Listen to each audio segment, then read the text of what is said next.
as you all remembered last. We are in the... And actually, let me pull up the map real quick so you guys can kind of understand where we're at here. Boom. We are deep into the woods of the evergreen forest on the island of Aranon. I would if it weren't so blurry. Okay, there we go. Give it a second. Here, I'll drag this over here. So Okay, that's good. It's good. We are deep into the woods of the Aranon forest. It is becoming nighttime. The moon is quickly rising as the sun is setting over the horizon. You all had just finished some hunting to gather food for yourselves. Maybe a little begrudgingly, but this is your first week or two fully together, having to wander the woods, not alone anymore, but with company. And you all realize that with the night fully falling, that some rest may be in order. So with this, and with you all having some form of game on your shoulders, I will ask, what do you guys do? What are you doing? So you said we just hunted? Yep. I am... so we just hunted, so we're bringing back to like our little camp, I guess. Yeah. So I would say that probably due to my hunter nature, I'm the one skinning whatever animal we have killed. That's a fair assumption. Yep. I think Gug would do it with his teeth. Yeah. I was gonna say I don't think Gug would skin it. Yeah, no, I don't think he would either. Now that I think about it, he's like, oh. You all sit around your little makeshift camp. It's not amazing, but it will do for the night. Them beavers stood no chance. The beaver? Apparently. I guess that sounds. I don't know if a beaver would be in the middle of a forest. They're normally in like rivered areas. There can be rivers and forests. The ground has to be wet somehow. Oh. Oh. Well, sure. You killed and maimed a beaver. Yay! The British Empire is happy. I like to imagine, because the beavers are big, but one of you happens to be Gug, so you killed another one just to be safe and to act as extra food when needed. Killed a family of beavers. I never said family, I just said two, but sure. But as you all sit where you are, maybe one of you has made a log into a seat, and you place yourself around the fire.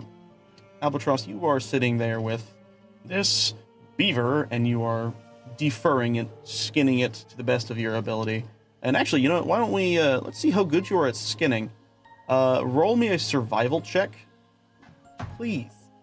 Survival check? Do I get an advantage for being a hunter? I was going to say yes, you do. Yay! I like how I'm still Dave Walsh / Arvis. You can change your name. You said nature? Survival. It's more of a survival thing. I don't have good wisdom, no. Hey, wow, well, advantage. I needed that advantage. Yes, you did.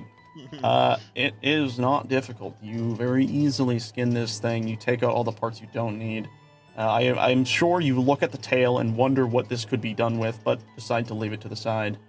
And you make quick work of this beaver. Meanwhile, Gug, you are sitting in your own little spot under a tree, chowing down on a good meal.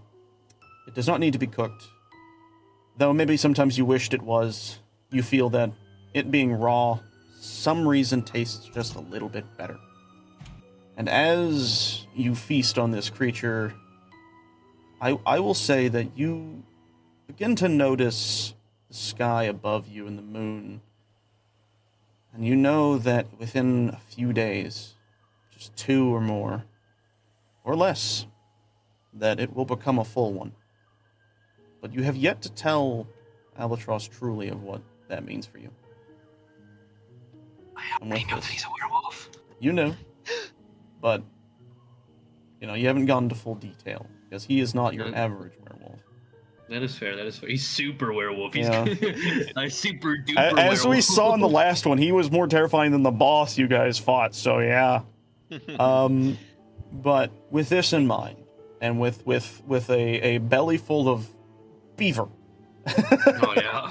What is everyone doing? What are y'all doing? I'm probably only gonna eat like half the beaver. And like sit it down and like throw it into the fire, and then like just kind of wipe my brow of sweat and like start counting on my fingers. You like see me like.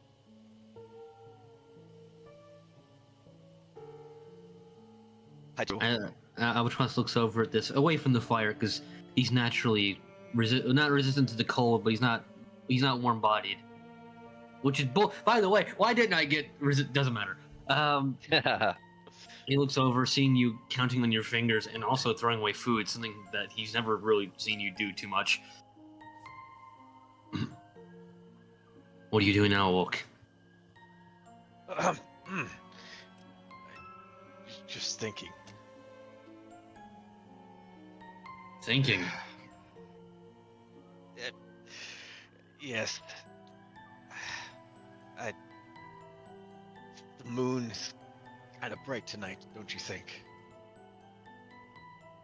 I suppose it is, yes. How was your meal? I would like to say I've had worse, but I haven't. But it'll do. You'll get used to it. It Right. grows on you after a while. Or maybe it's just me. So, speaking of a while, how long have you been out in these woods?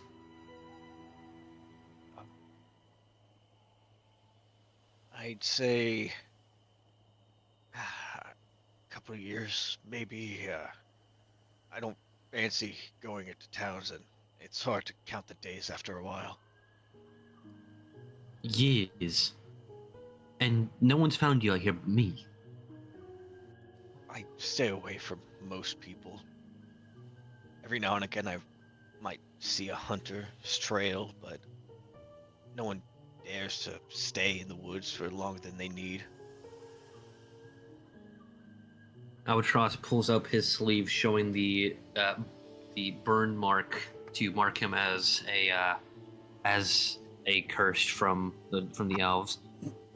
Have you ever seen someone with this?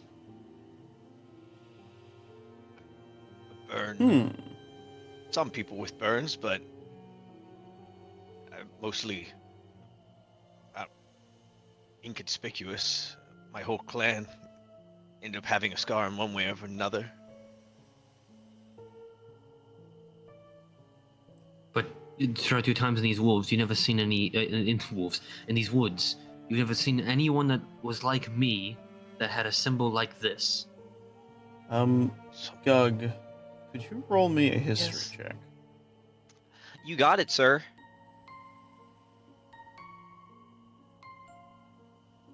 I didn't have my character sheet up. Excuse me. You're right.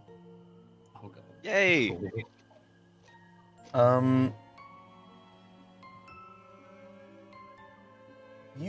You've been around these woods for a while, but you don't generally go around and talk to people that you've seen. This is not one of the first, but it's one of the rarer incidents where you've actually spoken to someone in full, and especially actually stuck around with someone. But there was one time.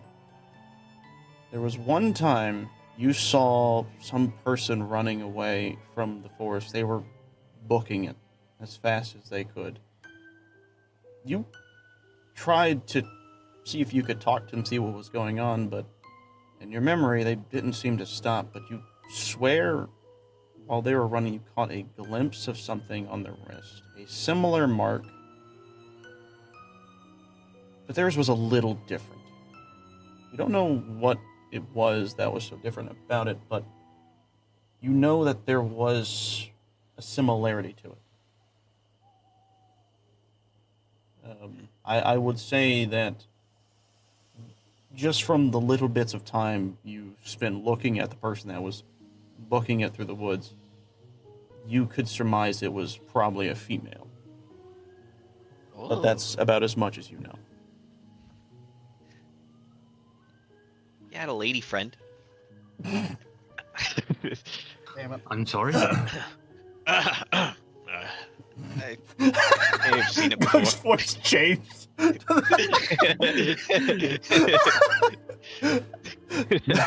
get what he's ran. I just imagine he goes to like anime kawaii face. mean- Kind of 80 friend. I'm sorry. Okay, continue. You woman, saw maybe. you saw a female elf run through here.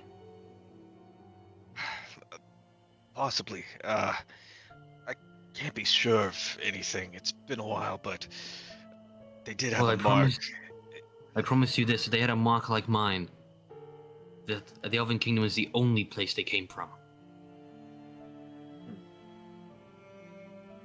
I didn't get much time to see, but they seemed to be in a hurry. Yeah, we usually are. So, are you trying to flee? I'm not trying to flee. If fleeing were a choice in this matter.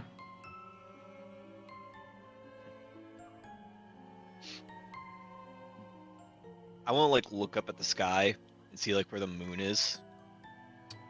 It, Be like, because earlier I described that it was just becoming nighttime, you can see that the moon, at this point in time, has fully shown itself above the horizon, and the sun has completely crested. It's clear to see the size and the shape of what you see before you. maybe now would be a good time to start resting for the night. Perhaps. Luckily for you, dog, I don't really need to rest. I'll take night's watch. Thank you. Be sure to take care of yourself. I know these woods can leave someone, how do you say, lonely. Be sure to take care of yourself. Never thought I'd get advice from an orc, but you rest now. Thank you. And I'm going to like just like find like just like the softest dirt I can and just flop on the ground. He like spins in circles. And you do. You put I, yourself to Slide rest. my back and- back and forth on the ground. Yeah. Wiggling. And eventually, Rub my belly. I need to sleep. eventually, the noticeable sound of snoring begins to resonate, and you see the normal faint blue glow that always appears around his head dim to a near black, but not fully.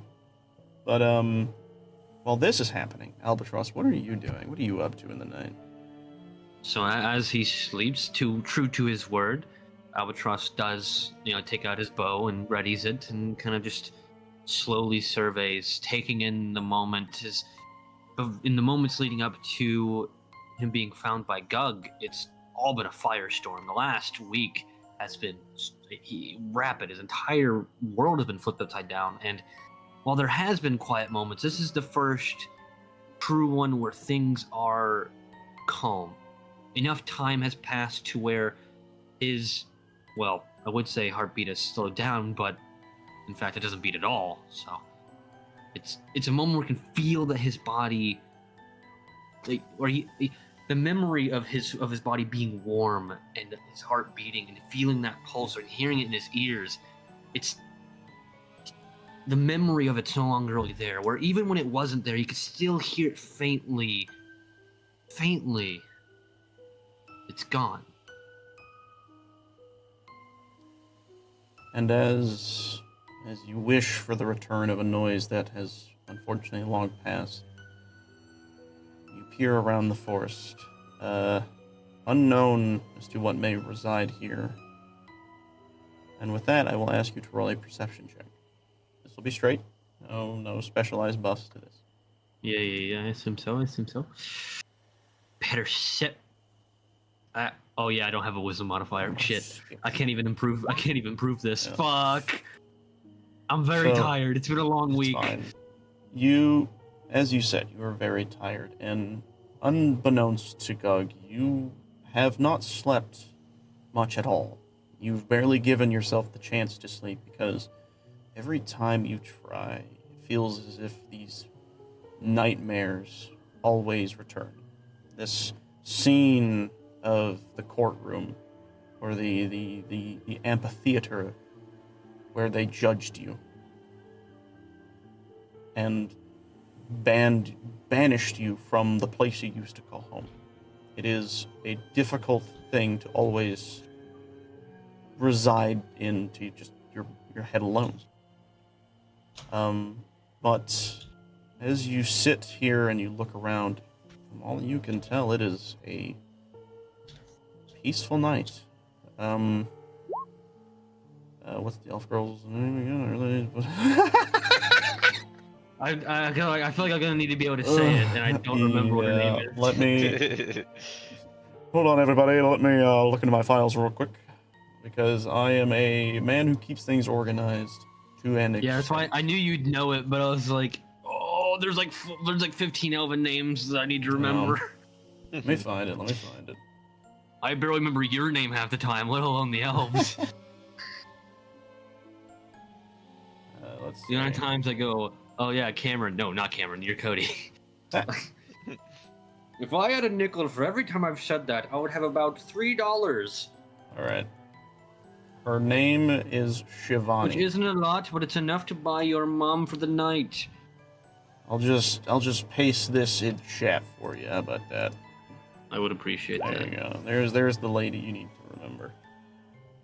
Shivani, I Shivani. understand. That like, what is it that Zelda went by in that one game where she was like really cool? The one game where she Chic. was really cool. Well, because she's like, wait, did you just say it? By the way, Yes, Chic. She. It's in Sheik, Ocarina of Time. okay. She disguised herself as Sheik to refrain from Ganondorf from finding her, so he I'm could glad take her. you knew what I meant by that. Yeah. Because she was really cool in that game. When you said she was He's cool, the- I was he's the like, biggest that nerd. one. I had like two versions pop in my mind, which is Which one is the new Echoes of one? Wisdom one and the other one. And in the Echoes of Wisdom one, she doesn't have like a special nickname. She's just Zelda. So which one is that one? As someone who doesn't know Zelda. What? Which one? Sheik? saying- She's from Ocarina of Time. Oh, okay. Yeah. Yeah, One no, of them, she played just, like, Ocarina. Yeah, she was just like took on an alias and was Yeah. like, I'm gonna just do the hero stuff myself. It's so cool. Oh. She was a badass. It was one of the only Zeldas I feel like that we got in a long while that like actually did shit and didn't just sit in a castle and be like, "Someone help me!" Hey, wait a minute. The fucking Breath of the Wild one saved the goddamn world. Three Yes. But like kinda. Technically. what I will say is, as I said before, the one that didn't just sit up in a castle the whole time saying "Save me," because in Breath of the Wild, I do admit she does a lot of fucking cool shit off screen. I mean, so you can't always be the main character, you know? Anyway, it doesn't matter, D&D. No, it doesn't. D&D. Yeah. Sorry about that. But you're, as you said, you were tired, and currently you know that you probably should get some rest, and time does go by, and you don't think you've seen anything. But for a moment, you swear you heard some slithering, but you double-checked the area, and there was nothing there. Nothing to worry about. Just trick of the wind. And Sneaky snake. and with that, your time goes by, and you realize you could wake Gug up and have him take a shift, or you could continue another restless night. What do you do? Well, how much time has passed? It's the beavers. They're back for revenge. Yeah. No. No, It would be about 4 hours into the night. And 8 hours is the long rest requirement. So generally in D&D, that's time frame is required around 8 hours. no, he wouldn't be trusting enough at this point. He'd probably try to stick it out. All right. What I will have you do is I want you to. I know it's your favorite thing in the whole wide world, but roll me a Constitution save. Oh yeah. Here we But here's go. the thing, I Yeah. kind of want to lose now, so it's Yeah. like, fuck. That doesn't look like you Whoa. do. Ugh, Your ugh. your Fucking mind is 500 energy. still Just wired. shot right in my fucking chest. You did just eat. Maybe there's some energy coming from that. Not as much as you would like. I'm having But- non-flashbacks. Yeah. For fuel. You persevere and you stay up during the night. And as you do, the sun does begin to crest over the horizon. You begin to see a rise up in the sky. It somewhat hurts your eyes to look at it because you've been in the dark for so long, but you quickly adjust, and with that, you hear minor shoveling or what's the word? You hear rustling coming from Gug, who is slowly awakening from his slumber. Gug, what do you do as you begin to wake up? That's the noises I'm making. Like while I'm like flipping around on the ground. Hi, flower. I guess I'm just like I'm gonna wake up and like a jerk, just like Ugh. And like wipe at like the drool coming out of my mouth. Ugh. Oh. Morning. Morning. Did you get any sleep last night? What? Should we both sleep out here in the woods? Anybody could come up to us? No.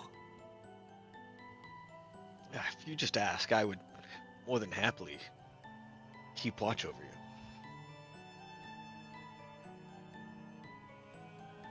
I will not Right. force you. It's fine either way. But I'm fine.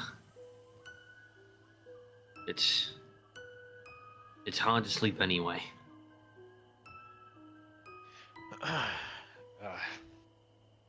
Have you been hunting for breakfast?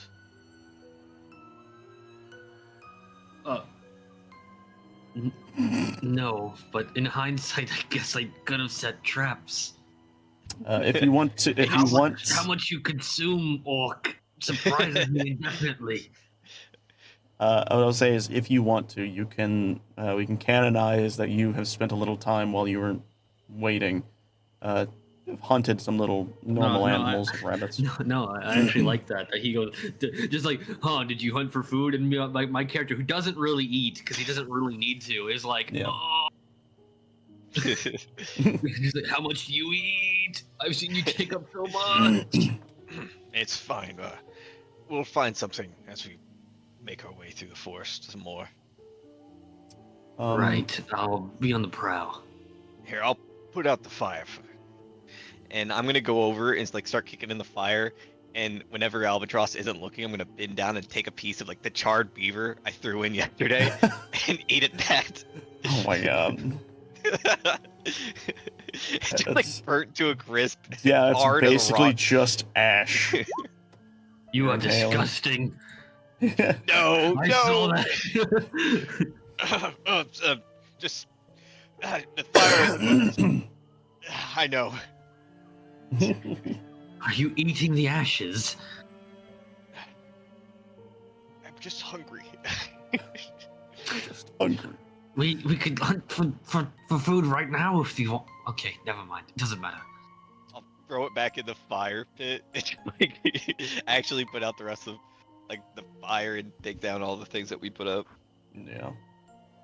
And you do. You begrudgingly stomp out the fire with your foot, thinking to yourself, I could have eaten some of those bones.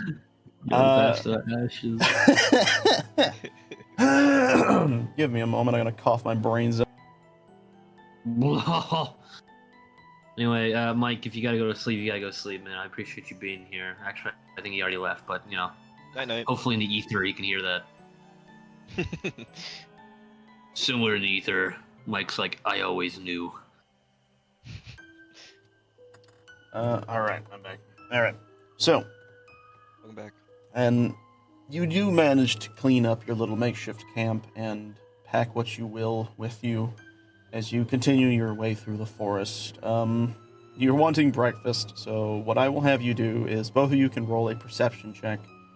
I will have Gug use his scent so he can have a little bit of an advantage. Ooh. And, well, you probably won't need it considering how good your perception is. It's not that good. Yeah. Wow. Don't worry, I got you. Wow. Popping off. Provide Yeah. for the theme here. Yeah, Wow. yeah, you were doubting me. You were doubting me, and you were boosting him up. You're like, "It's gonna be so good." Well, okay. Anyways, Gug, you look around and you begin to even sniff around to see if you can find anything, but you were stuffing your face with ash, and unfortunately a little bit got in your nose. And now you're just spending most of your walking time trying to blow your nose, but it just doesn't feel like the smell goes away. I want to like raise my hand at one point and be like, I smell something over here, and I'm gonna like walk over to the bushes and like start plunging in and like looking around and be like, I thought, and like then to turn back and keep walking. Yeah. And as Gug walks over this area and he's filtering through a bush, you pick up something with your eyesight off in the distance, up in one of the trees. It looks to be a squirrel, maybe? But you're quick to notice it. And when you notice that one, you begin to notice there are a few more actually up in the trees. That you managed to get all of them. Might make for a good breakfast. No, I did not squirrel an ecosystem because Gug would like literally swallow one tiny squirrel whole. I'm gonna just look for bigger game. All right, and that you do. You continue to walk with Gug sniffing around to the best of his ability, and bigger game you do eventually find, as off in the distance near one of the ponds, under one of the trees. You see Another beaver. Another beaver. No, you see a boar, just kind of chilling next to this pond. Seems to be unaware of your presence. Well, I'm gonna be my natural hunter instinct. I'm gonna get around a little bit while he's drinking. You know, be quiet. Sneak through the woods a bit, and then right when he goes down to take a drink, boom, take one right through one ear and out the other. All right, roll me an attack with your bow. Roll to hit that bitch. See how accurate you are. That's easily enough. Yeah, no, right through the head. Nice. You stick one into the boar, and quickly it oh my god! It falls. Sorry. People are talking about illness in the chat. You see its head jerk to the side, almost as if it was nailed to the ground, with how quick you had acted. And with that, you now have a boar. It's a pretty big one. Yeah. It's definitely big enough for Gug to pick up and carry. But this is what you have found. I just want to imagine, because Mike's like pseudo-Russian. So like he's like, in Mother Russia, a cough gives you blood. It's like, Yeah. oh Jesus. But no, I guess I look to him and go, "Your breakfast, dog." I'm gonna stop sniffing like up a tree and turn and see the boar. well done, Albatross. I'll carry that for us. I'm gonna like start salivating lightly. Pork chops. That's funny. Baby back, ribs. And you quickly reach down and grab the boar and pull it over your shoulder. Can I make an attempt to take a bite out of it without Albatross knowing? That would be a contest. So you would need to do a stealth, and he would need to do a perception. Actually, no, I think it would be against his passive perception. What is your passive perception? My passive perception is 12. So get higher than a 12, and we'll see what happens. Oh no! You've done it again. I'm gonna like You- start putting my mouth like open around the boar. Like ah. What are you doing, dog? Lifting the boar up. With your mouth? I guess you are a dog. It looks so tasty, Albatross. Look at Look. it. And I'm gonna like flop it a little. Look, yeah. You know, the Albatross is a little disgusted, like a bit of, a slight hint of disgust. He's like, look, I'm not going to stop you from eating that if you want it. Just, I don't know, I guess you don't really eat it cooks, do you? I don't really put in the effort to, no.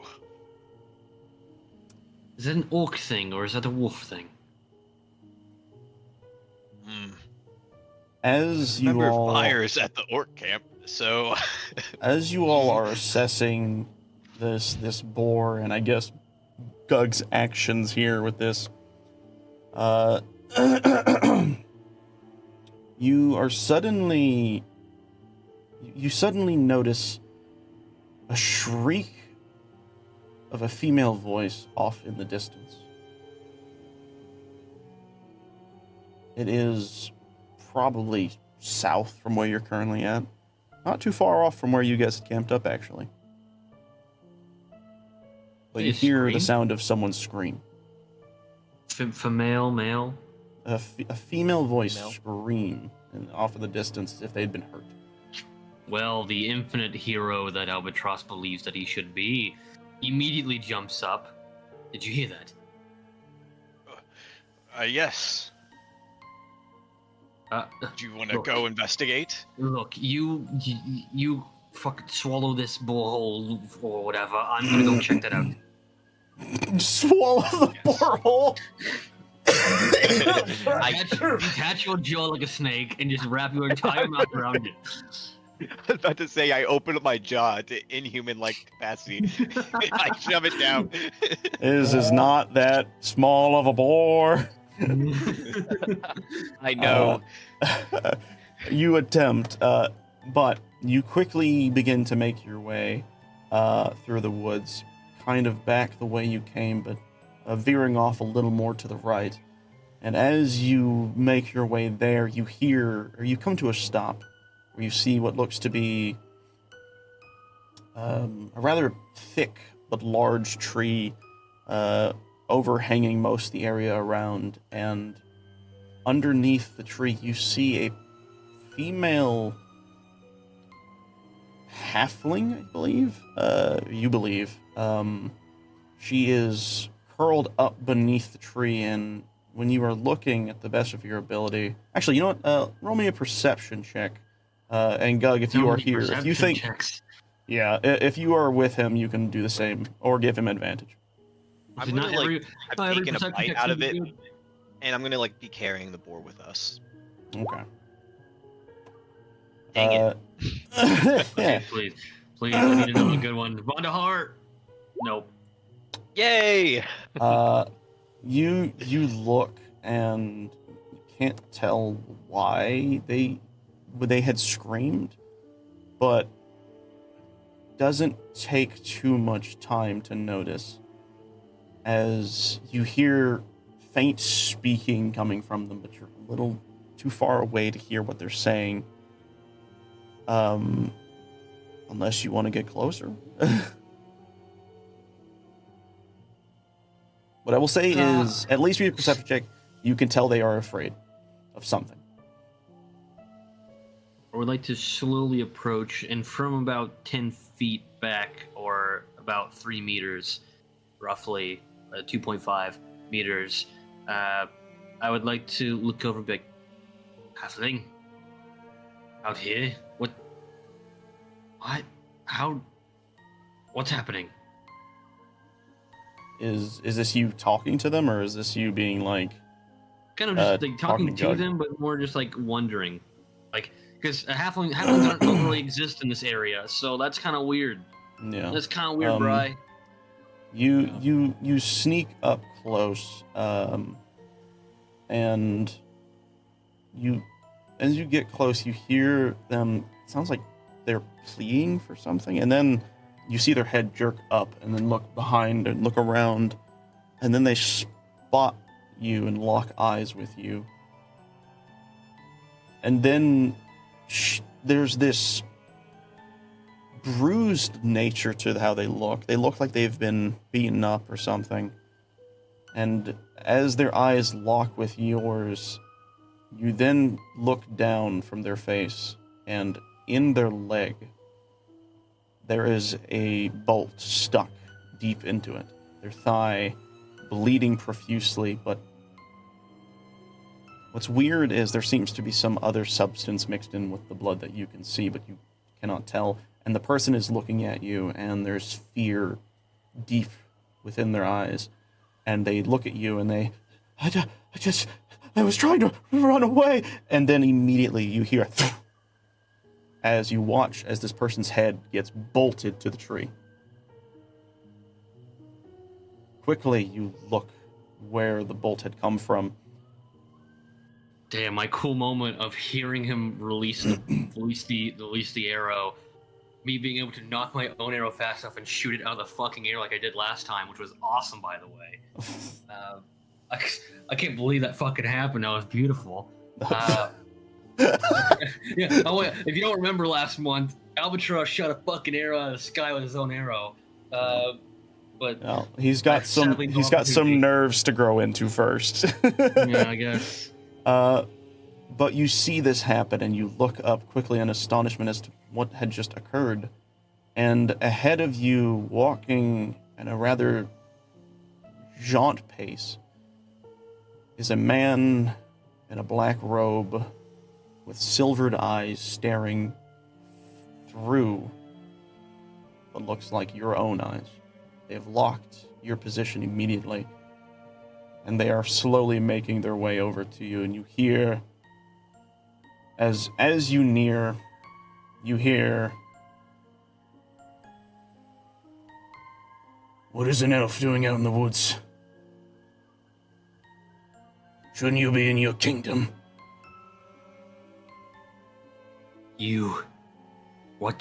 Why?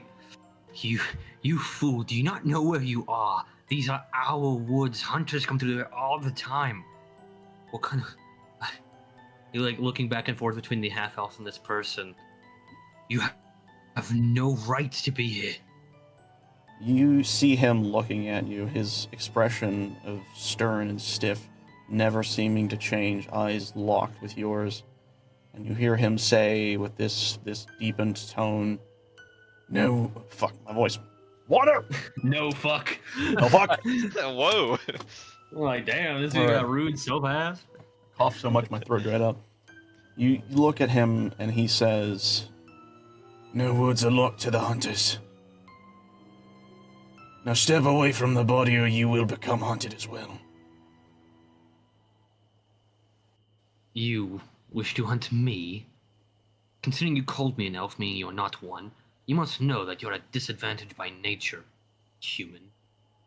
You see him stop and look up at you. Like, he's a good 30 feet, maybe 40 feet away from you at this point. And he stops, and you see his eyes move to the left over at Gug, who is a little bit behind you, and he looks back at you, and he says, "There are no disadvantages to a hunter such as myself. The only disadvantage you are in is the fact that you're still in the way of my prey.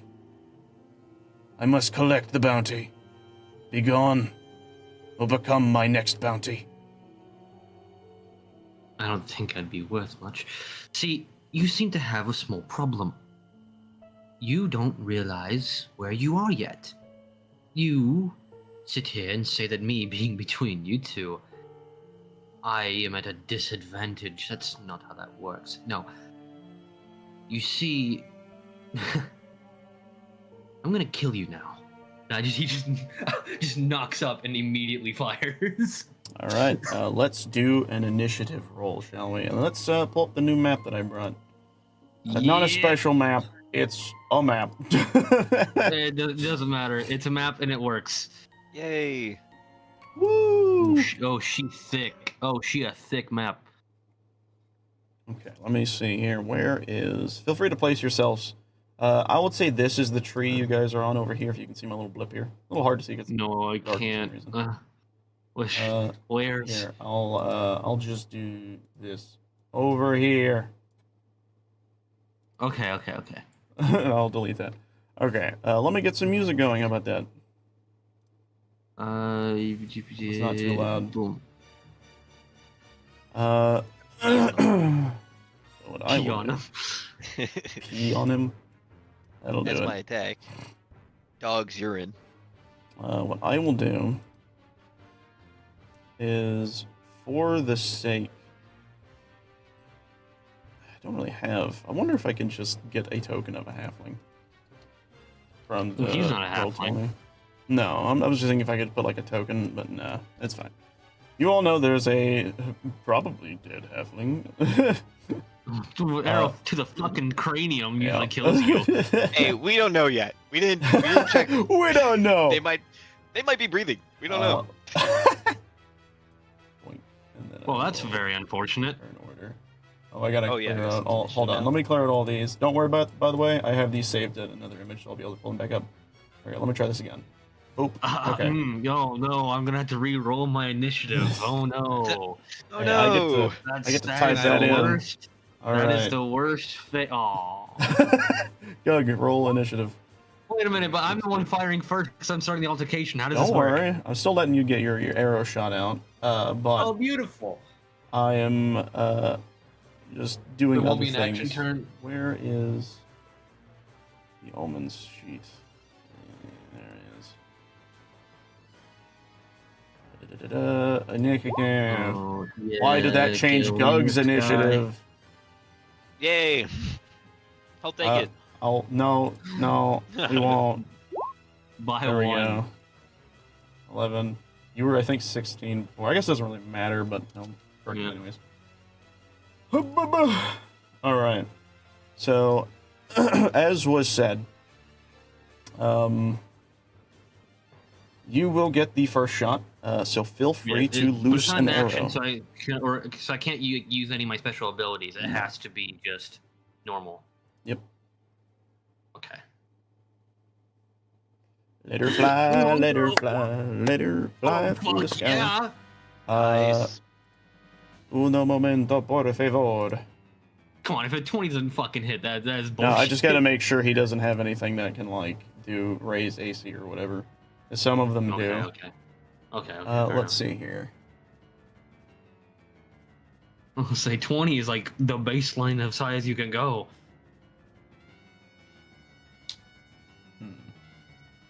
Okay. I do not think.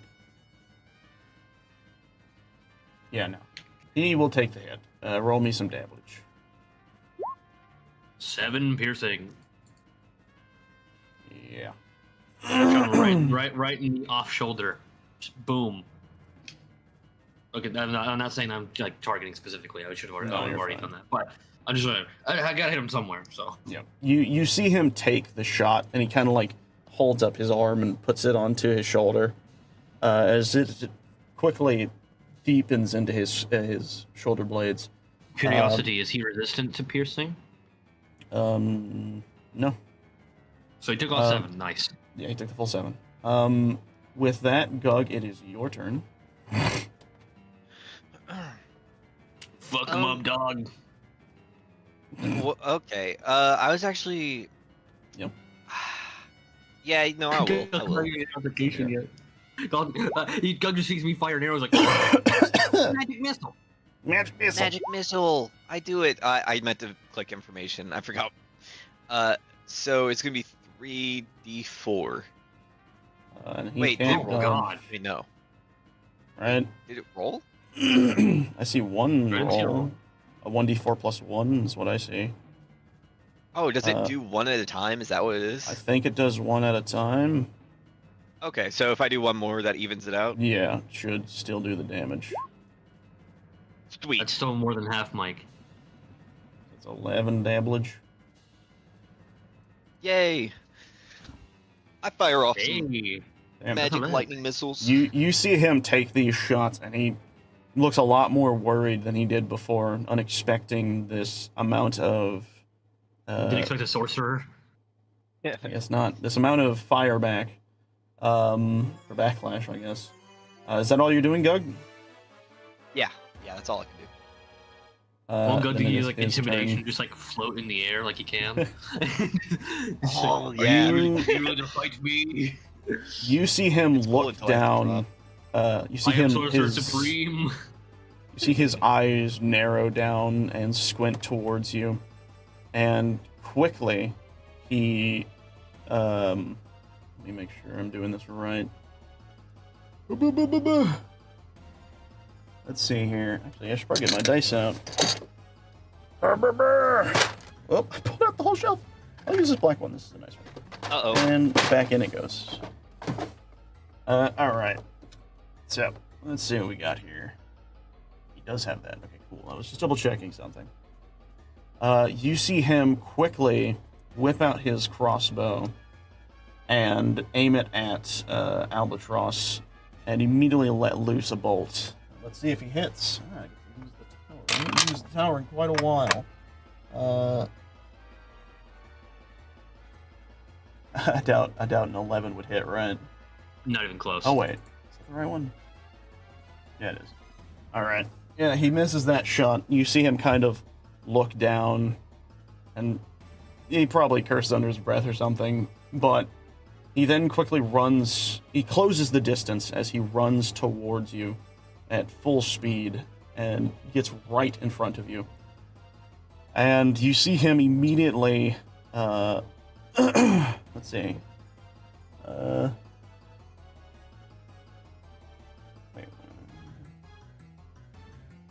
Okay. He uses one of his abilities. Oh wait. By the way, when he does shoot me, well, Oh, he's yeah, super yeah. close now. When he Yeah. does shoot me, I want Albatross to go dodge. You see him then quickly pull out his blade.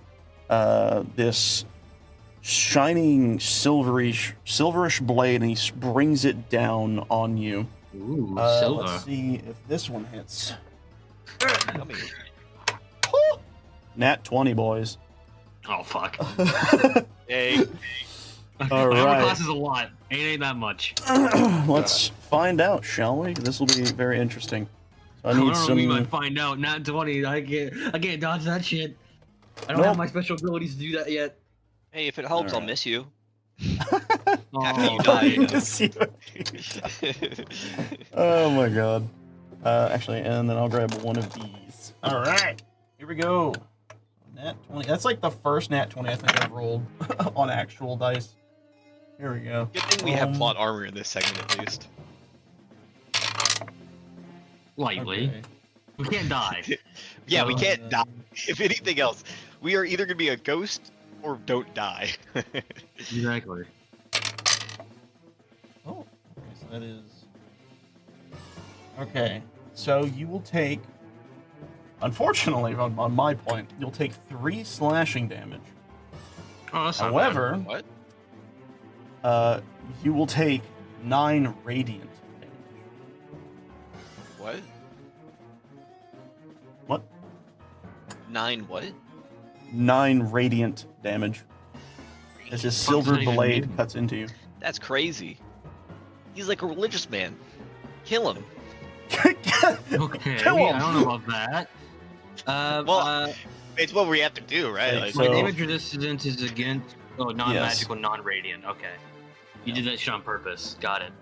Well, I take half of the slashing, so Yes, of that I only take take like one. 1. So in total you and take 10 damage. Damn. And then you quickly see him.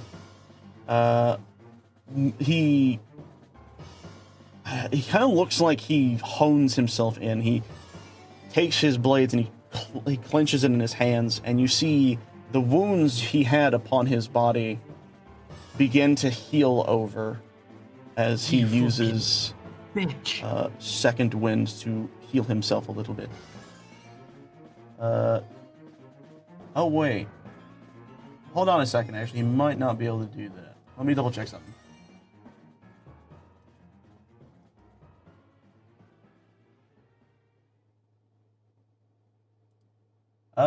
I actually do not think he is able to do that, because I think in order to strike twice, he has to have a bonus attack. So unfortunately, he does not use that. But Darn. what he will do is, it doesn't really matter, because instead of that, he will use Action Surge, which will then allow him to attack one more time and still have his bonus action. So second wind will still go off, but he'll also do an attack again. Let's see here. On your turn, you can use You can't bonus do it, action but now you can do it, again. but now you can also do the other thing. Yeah. I was hoping to save that a little later, but no, it's just best to use it now. 1d10 plus your level, which is... Okay. 10, please! 10, please! There we go. I got me a 10. Why do you want to kill me? I don't. Oh, wow, that's actually pretty good. Okay, he gets back to, 12 health. Yay! Oh, 12's not bad. No. It's basically all of what damage Gug had just done. And now, seeing what has just occurred, he will then... oh, wait, I forgot. Can he do that again? Or can he do something else?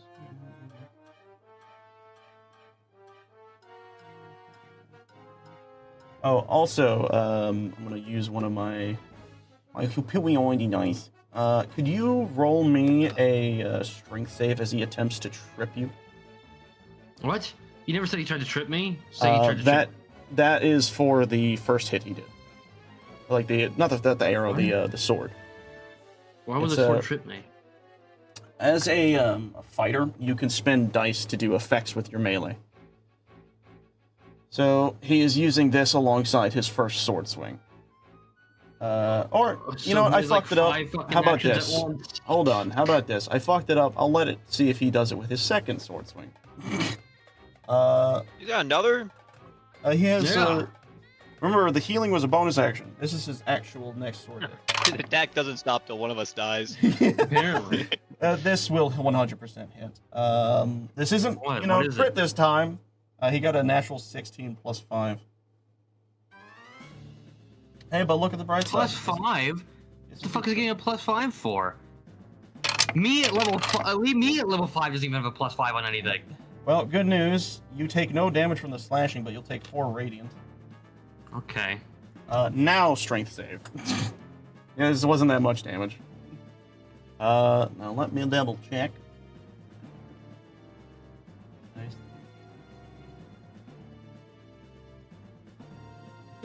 He has this one assault, and then like we turn around, we're like, all right, I'm willing to make peace with you. Hold on. What I'm trying to figure out. It would have been great if I actually went first, because I could have done my double attack.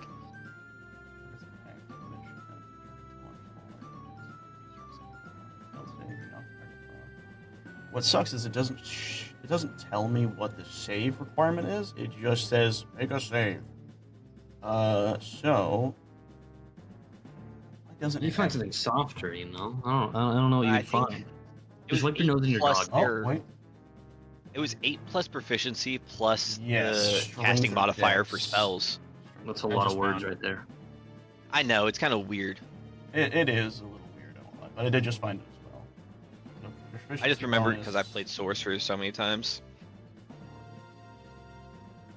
Okay, believe it or not, you meet or beat. You just met the save requirement. Yay! Save was 12. So you do not fall prone. You are Now still for his third standing. attack. No, actually, that's his final attack. What he will do Oh. though is he will kind of dance around you to get. Actually, no, he will move over here to be opposing of Gug. To not get blasted like he did before. That is his turn. Albatross, it's your turn. What do you do? Good luck. Good luck. Since I'm not on the ground, I get to back Yeah. up a bit. So I'm gonna do that. Well, about that. That's I'll give you this now because you haven't played in a while. But if you back away from his 5 feet No. range, which is this little No, cube, fuck this dude. That's fine. Doesn't matter. Cool. you're going to- cool story. that means I get a Cool free story, hit on bro. you. So let's see if He I gets can a nat land. 20, dude. Imagine. He does hit though. Well, how do you know? You haven't told me what the fucking number is. Again, it's I have a literally really this high DC. You have no idea. 16 again plus 5. I have a 16. Go fuck yourself. It's like, Not the same because there's addition numbers. That's what I've rolled. oh yeah, he gets a plus 18, so he hits you every get- single time. Got it. In total, Yeah. with your deduction of slashing, you only take 5 damage. So you're still fine. Okay, whatever. It doesn't He's not really matter. actually rolling super high on his slash damage for some reason. But good luck. But 8. Okay.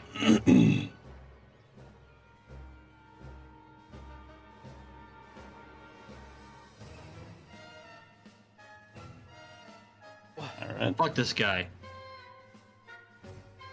Wait. Wait, did you do that for Wait. your initiative? No. Wait, hold on. Yeah, it says you have a thing for initiative there. You give yourself a bonus to your initiative rolls equal to your wisdom modifier. What's your wisdom modifier? Yeah, which is 0, which is why we Oh. don't talk about it. Oh. We don't talk about it. That's funny. Yeah, there's no point in bringing it up because it Yeah. literally does nothing. I didn't know. I apologize. Yeah, an extra 10 feet of movement, which lasts until the end of that turn. You take the attack action on that turn. You can make one additional weapon attack as part of that action. If that attack hits, they take an extra 1d8 damage of the weapon's damage type. It's a normal hit and then a 1d8 hit. Yes. So, Eek. roll to hit twice, I believe. That hits. I actually... 13 probably. 13. That'll be close. It's unfortunately a miss, but the first Yeah. one does hit. At least that's the full damage one, at least. It is. Yeah. So roll the damage. Fuck this Damn! guy. Nice. All the health Fuck he this just guy. had, you took it right out. All Fuck this right. guy. Let me open back up that thing and deduct some health. If only I hit the second one. I would Yeah. have killed him. I could have got close. You definitely could have gotten really close, unless you rolled like another 12. Oh wait, no, it would have been a 1d8. But yeah, there's that. Do you want to do anything else? I don't think I can do anything else. You have more movement speed because you were right here. If you want to get as far away from him as possible, you can. You have a subtotal of, like, from here to where you're at, you have a subtotal of 40, technically speaking. Okay, well, let's like. Where's the dwarf girl on the map, by the way? It's a halfling, you racist. Yeah. Oops. There you. He would be over here. Oh. There's actually not enough movement. Okay. Well, Where's my Borat no, on the not map? that. On your person. I'm right I'm over just here. still holding it. It's like under my left arm. I'm casting spells with my right. Yeah, I'm up there now. Congratulations. But Bye, Albatross. no. I'm tactically Holy circling shit. them. Oh my god, I didn't realize you moved all the way wasn't up even- there. That wasn't even on my movement. Oh, yeah. Okay, so you move it over there. That is your turn, right? Yeah. Gug, it is I your wanted to turn. not be able to like do that dash slash bullshit again. Yeah. If he's gonna try to hit me, let him do it as a fucking crossbow. I'll take my odds with that. Alright. Hmm. Gug boy. Hey, Gug Oh boy. god. You see This this is man, this hunter, staring daggers at Albatross, but he slowly looks over towards you. Very clearly wounded. He not looking good. Kill that Sweet. dust this bitch. I'm going to go ahead and cast a cool spell called Thunder Wave. Alright. What's the stuff? 15-foot cube around me. I You're don't gonna think kill I'm gonna. half- Well, oh no, I'm gonna kill her. Her body's I think gonna she's be already blown to dead. smithereens. A Constitution saving throw, You're gonna correct? be alive still. I use careful spell. I make sure she's protected. Alright. Here we go. Whee! Oh my god. How does a 21 sound? So that will beat my DC. What is the effect for on a Take save? half as much damage. Okay, that's still and you fine. don't get pushed, I don't think. Yeah. All right. So roll me the damage. So it's 2d8. Yes. Let me see. Still a lot. You know, if you roll well enough, you might still be able to kill him. Well, actually, no. That's half. I don't think you can. So Okay. 6. I mean, so 3. He takes that. You see him kind of like, he takes his sword and he sticks it into the ground to prevent himself from being like shocked out, you know, blown away. Then he quickly pulls his sword back out of the ground and points it at you, or pulls it out of the ground and like, holds it in his hand. Am I going to join us? He knows how electricity works. Run! I am God. scared. I'm scared. He's wearing rubber boots. That'd be crazy. There's like a task force out for Gug, and they're just like picked out in rubber. Good lord. No. Gug, you gonna do anything else? Oh no, I don't have any bonus actions. Okay, I will go up into the air. Yeah. And fly away to the air.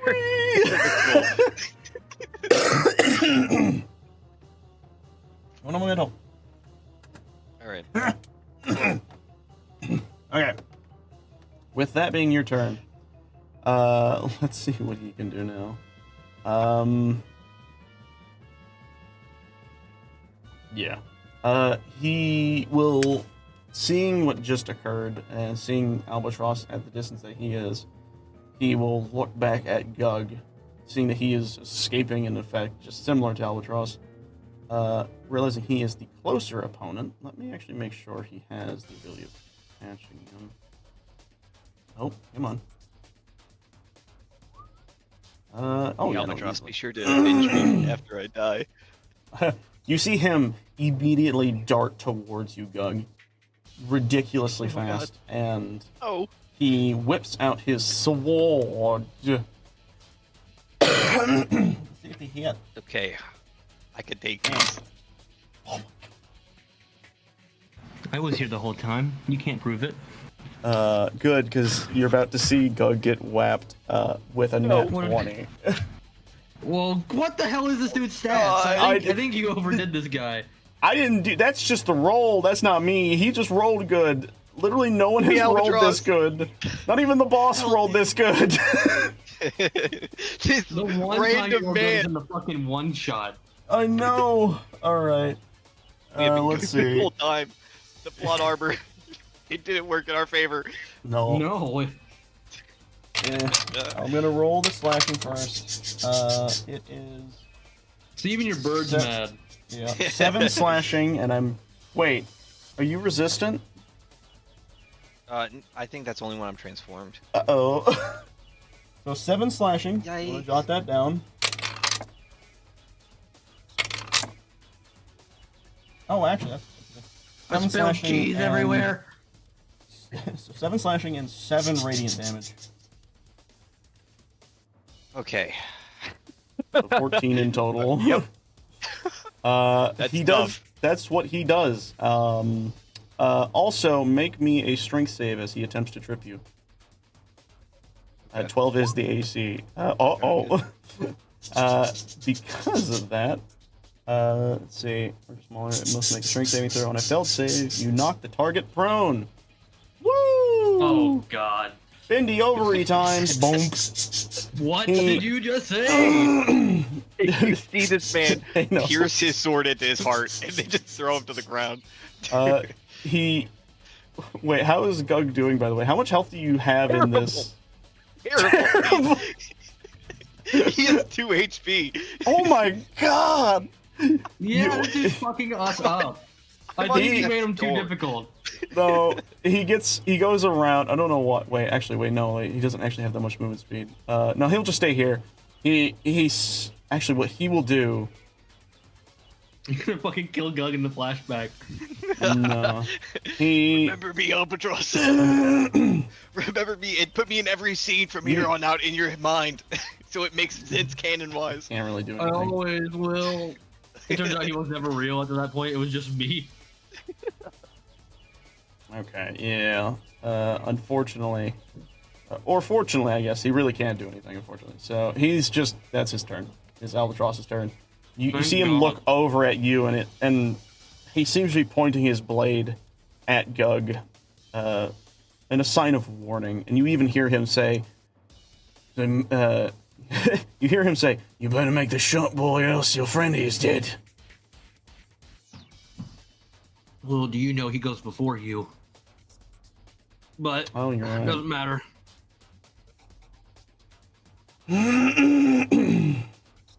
Send it, Yeah. brother. Send him to the Shadow Realm. I know. I was looking for if I have other things, but I really don't anymore because we got rid of some of the stuff I can do. Yeah. I guess fucking just longbow, buddy. Fuck. Oh no. That's a miss. Yep. Got anything else you're able to do? I don't have any other actions. No. I only get one action per turn. Well, Gug, you're prone. You can spend half your movement speed to stand Son up. of a bitch! I didn't hunter's mark him. Oh my!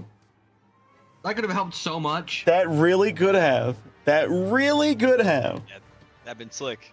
Real slick. Okay. What? Yeah, that would've been nice. Gug, what you doing, Hey, buddy? can I cast wish from my future self to remember this moment and save myself? Is I that don't- an option? I don't think that's how that works. What are you doing? You have Remember apparently 2 health. The bird is angry. He's standing right above you, looking at Albatross. Grab What him are by you the gonna ball. do? Just rip them off. By the balls. Castrate him.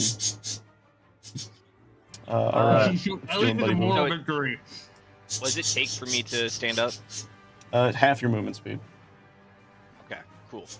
I'll stand up. All Get right. that out of the way. Look at him. He's standing up, peoples. He's alive. Well, unless he kills him right now. We'll see what happens. What's he gonna do? What can I do? I will have to get tacos and I come back and we're getting fucked up. You ruined my tacos. That's funny. I guess I'm going to. You know what? I guess I think I might have to. I'm gonna Oh, use shit. a bonus All right. action. to train Yeah. for- You stand up and slowly you begin to tower over this man, and he, staring at Albatross, starts to turn around. You hear him sniff the air, and he turns around very quickly to look up at you. And depending upon what your next action is, you hear under his breath, "Shit."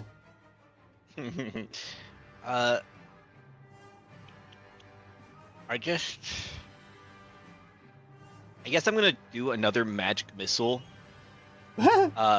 This time it's going to be. I keep forgetting that's me rolling damage and stuff. Yeah. But this time I'm gonna let out like a howl that like echoes through the forest, and like Yeah. the charge will build up behind me, and like all these like missiles will appear and just kind of swarm him.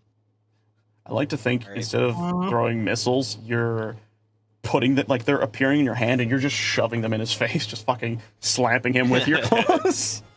But you shoot these shots, and I would like to ask, how do you want to do this? Yay! So Oh my the God. electricity's gonna like just start arcing around me, as like this life or death moment, like kind of appeared, and the arcs are gonna like start to manifest into like bigger charges, and eventually it'll just shoot up and arc like around the back of my body and just zap directly into him at Yeah. 3 different points. One hitting him in the gut, the other the chest, and then one just goes straight into his skull. Damn. Balls. You do this. Going straight in his balls. You send these One attacks for the flying ball. straight through his body, and as he stands there, barely able to stand, and this last hit still affecting him, you see him look up at you, as his body is wavering, standing still. And let me do this. Like I went to Final Fantasy. He stares up at you, and he says, under his breath, "Killed by one of you fuckers." Well, you then see him reach into his coat and pull out a crystal. And he says, "I'm taking you fuckers with me." And he, with what little breath he has left, you see this crystal glow within his hand. And I will actually give you a moment, because you did kill him, to roll me a dexterity save. Oh god. Let's go! You, Fuck without you. hesitation, you kick... Actually, no. How do you get away from this explosion? I do... I kick him. backflips and one cartwheel. I was thinking, like, to do super acrobatic, but it seems so unfitting. I'm gonna, like, kick him, launching myself off of his body, and I'm gonna, like, drag the girl, like, with me, Yeah. and, like, on 3 legs, just, like, sort of pounce away with, like, every bit of strength I have. Yep, and easily enough you do. And as you run away, and Albatross, you're looking as this is happening, you see this bright golden glow form around him, and then this explosion of this white and silver but golden magic brightening up the area around you. It is almost as if the sun has momentarily appeared in front of you, but then only to be snuffed out immediately. And standing where the man should be is nothing. He is gone. Not even ash remains. What? And you see Gug Fuck. running off. Good job, guys. Yay! Victory! Yay! So, We Hey, ran man. away Oh, from hey, our order. problems. So, congratulations, you guys have beat one of the Omen hunters. Oh, that's the people that we saw in the mansion. Wait a minute. How did Bingo. we now have information we didn't have before. Ding, ding, ding. I thought it'd be a little fun little bit of tidbit. You're like, oh, we broke the canon. No, well, because you guys don't know about the guy in the manor yet. Only Ethan does, or only Damien does. I'm But actually now- in the room, so that's okay. Now you guys have something fun. Well, he wasn't in the room when he left. You weren't in the room when he left. Fair That enough. was before you got in. The hooded people, like, well, I guess I talked to people about some hooded figures, Yes. though I don't know. It seems like there's the buddy ones, and then there's like regular ones, I think. There, from what you know, there are definitely 2 different types of hooded figures. Though the description that Damien had given you before was not the same as the one you had witnessed, I guess now, in your past life. Or in your Hey. past time. But you guys stand there, wounded, badly injured, and within the arms of the barely surviving Gug is the corpse of this halfling female. Yes, save her, Albatross. Give me a moment real fast while I get us Cure- back our cure wounds, ma'am. ambience. Just spam cure wounds. You immediately go to begin to cure this person, and Wait a minute.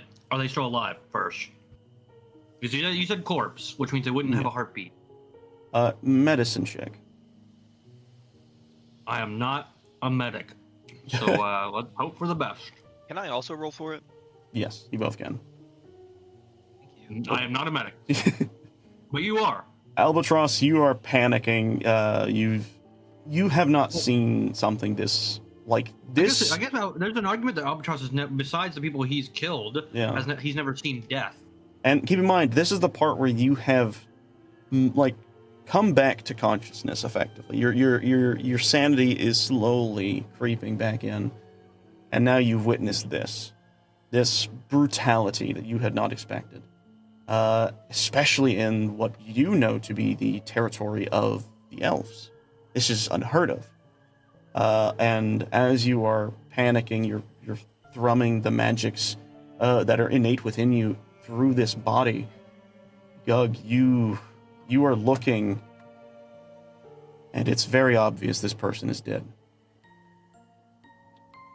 And what you tell Albatross in this moment is entirely up to you, but what I will say is, as you are inspecting their body, there is this sense of familiarity with how they look, but it is different than what you yourself are.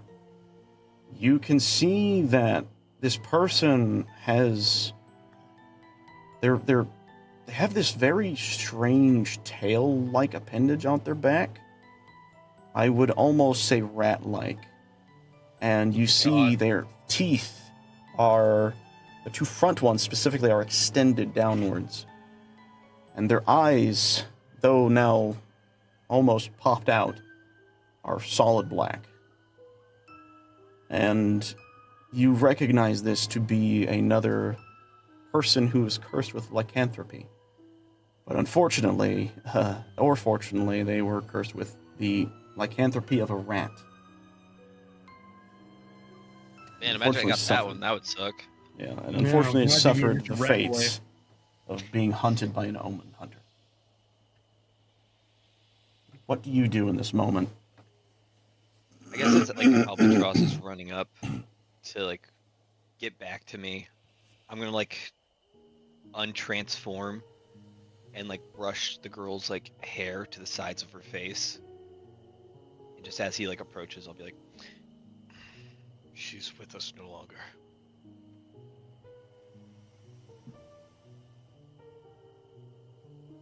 No, no, no, no, no.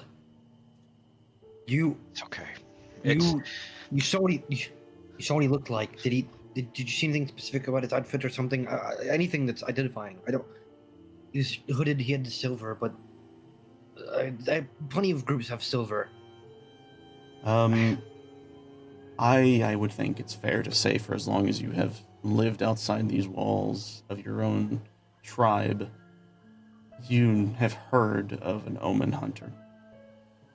A black hooded figure, eyes of silver, that never stop hunting their prey until they are dead. Are you saying I would? Yes. Okay.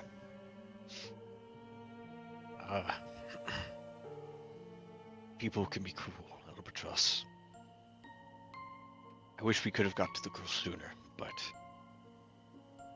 Well, it wasn't the world's way, I suppose. That man... Oh, sorry.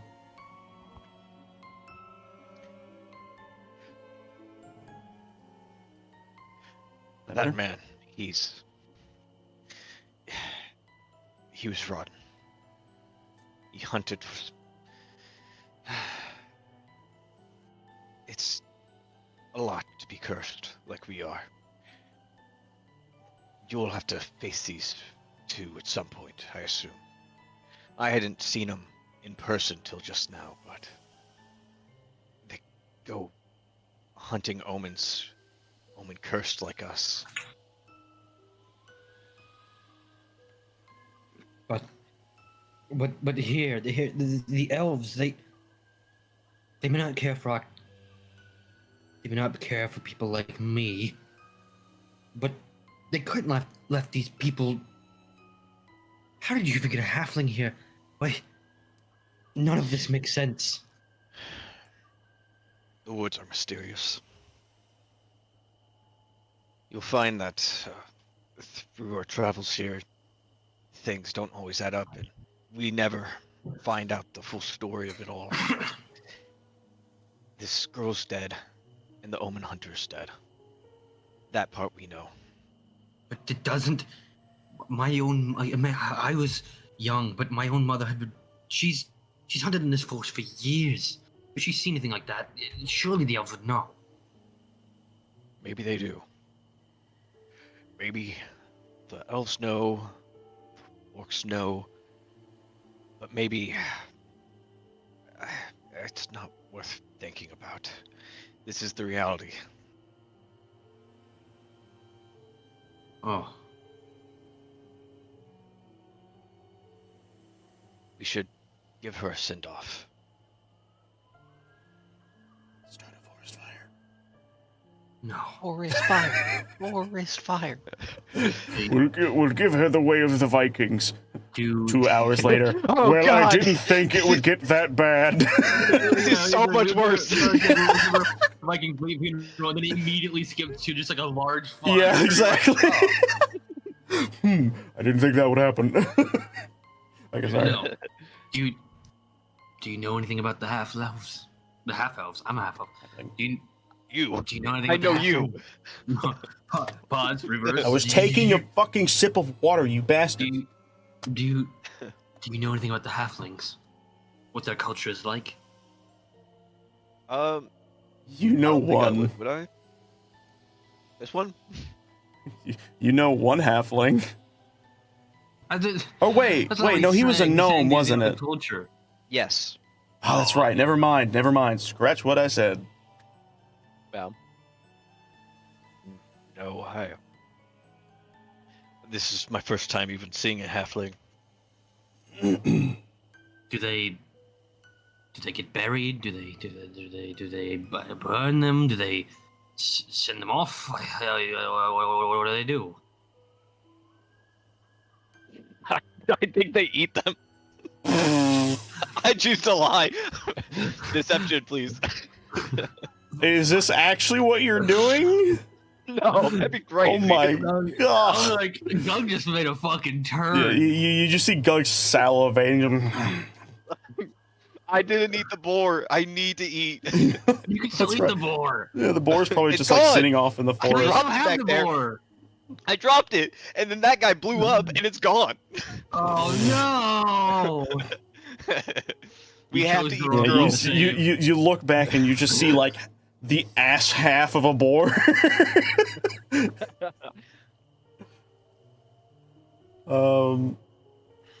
I But think yes, continue. the fire might spark more than we would like in the forest.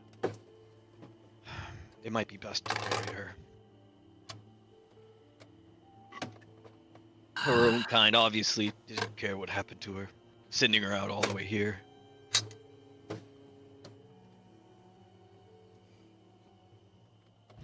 I would try to like to look around the woods to see like if there's any open, pretty area, if you will, in quotes. Oh, flower field! Yeah, if there's anything that's Ooh. considered pretty, I want to do a flower field, please. well, we have to find it first. Yeah. Yeah. You perception check, I guess. That's all I can really think of, honestly. Just I was like, nature, no. Can I use history? Fuck yeah, I've I'm been gonna in find these it. parts. Don't matter.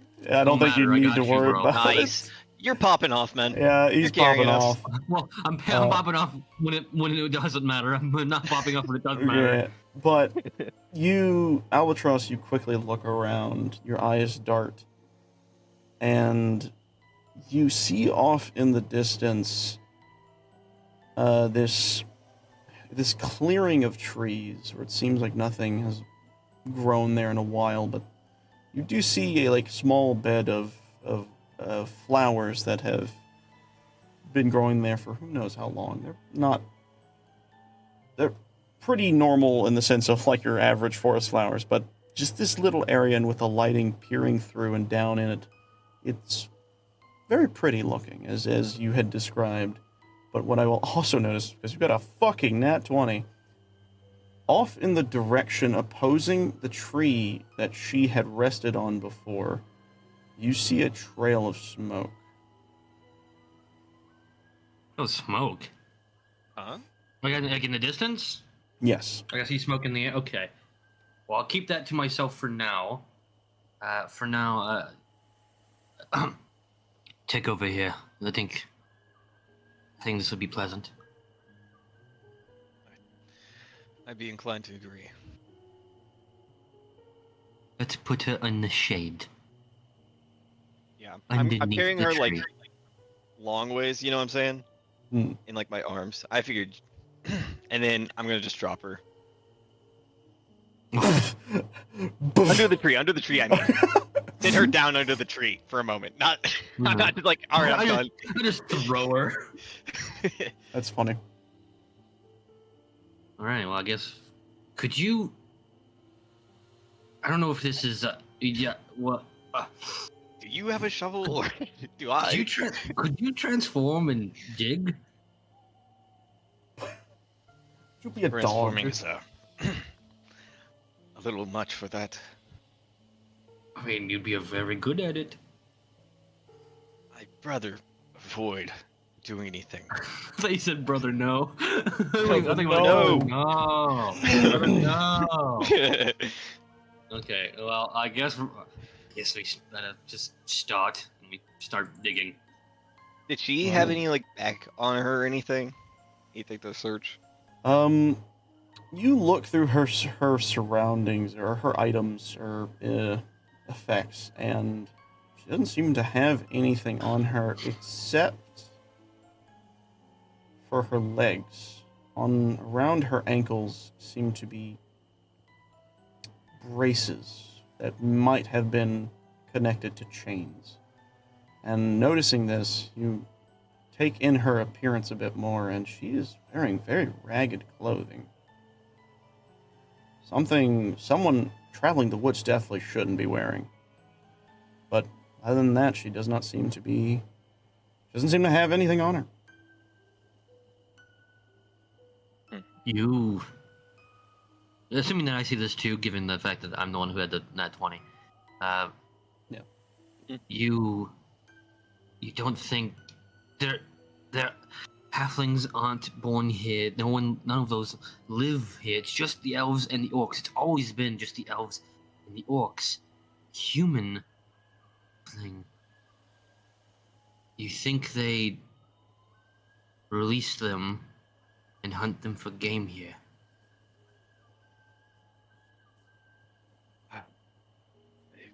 I hope not, but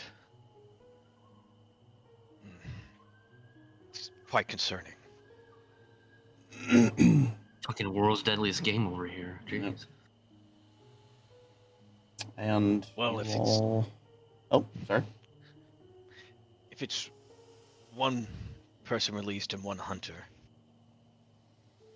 that's one issue. But do you think there's more out hunting? I've never seen or heard anything like this, so I would hope, but he was definitely a trained hunter, seasoned. I don't know what else he had, but the thing he did to me, it felt odd, like it burned. not one, yes, but magical voice in my head. Yeah. Sorry, bro. Oh, God. Get back at it. Not burning, but not like a fire, like something different, but more. I don't know exactly what that was or what that thing was able to do. But whatever he came from, just looking at him, that outfit, no, there's not just one. Wherever they come from, if the elves allowed this to happen, that's just another long list of things. And these people are just another on the list of bastards that are gonna have my revenge. Pulls out like a book of grudges. Every man with cloak. Yeah.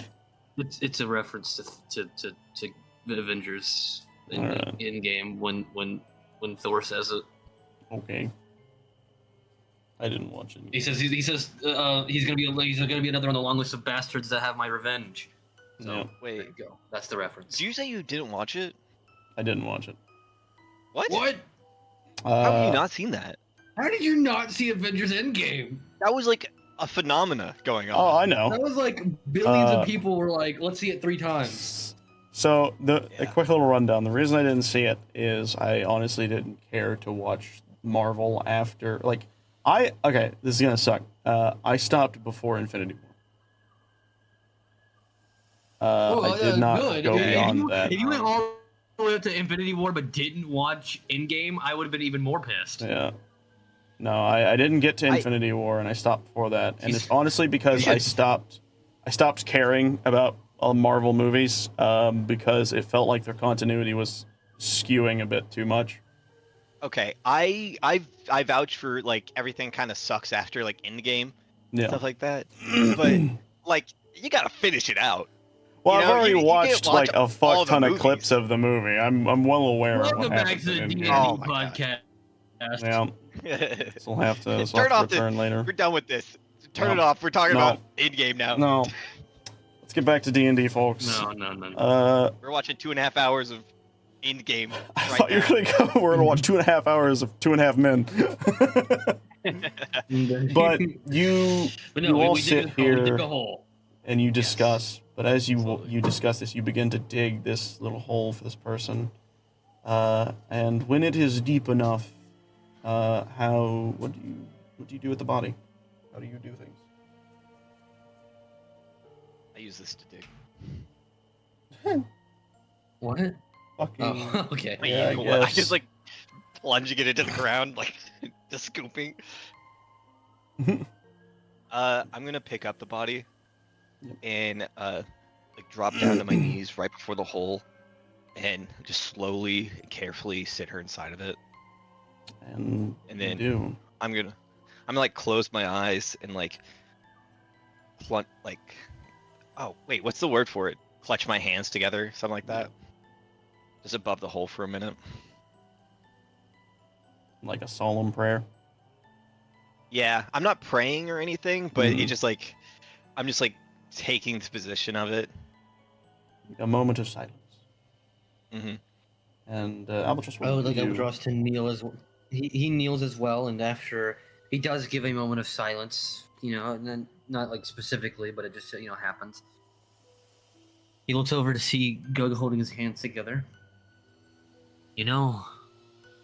Back in the kingdom, we're told about all of the gods and false gods and want to be gods and everything of all these other people, the dwarves, the dragon people, or whatever the hell, the other cities. The elves, they don't feel the same. They still have them, of course, but they're far, far more ancient and more ambiguous in nature. We don't, oddly enough, of all the intense written histories we have, that's not one of them. It's the one time they remained vague. I always wondered why that was. The orcs never paid much mind for gods.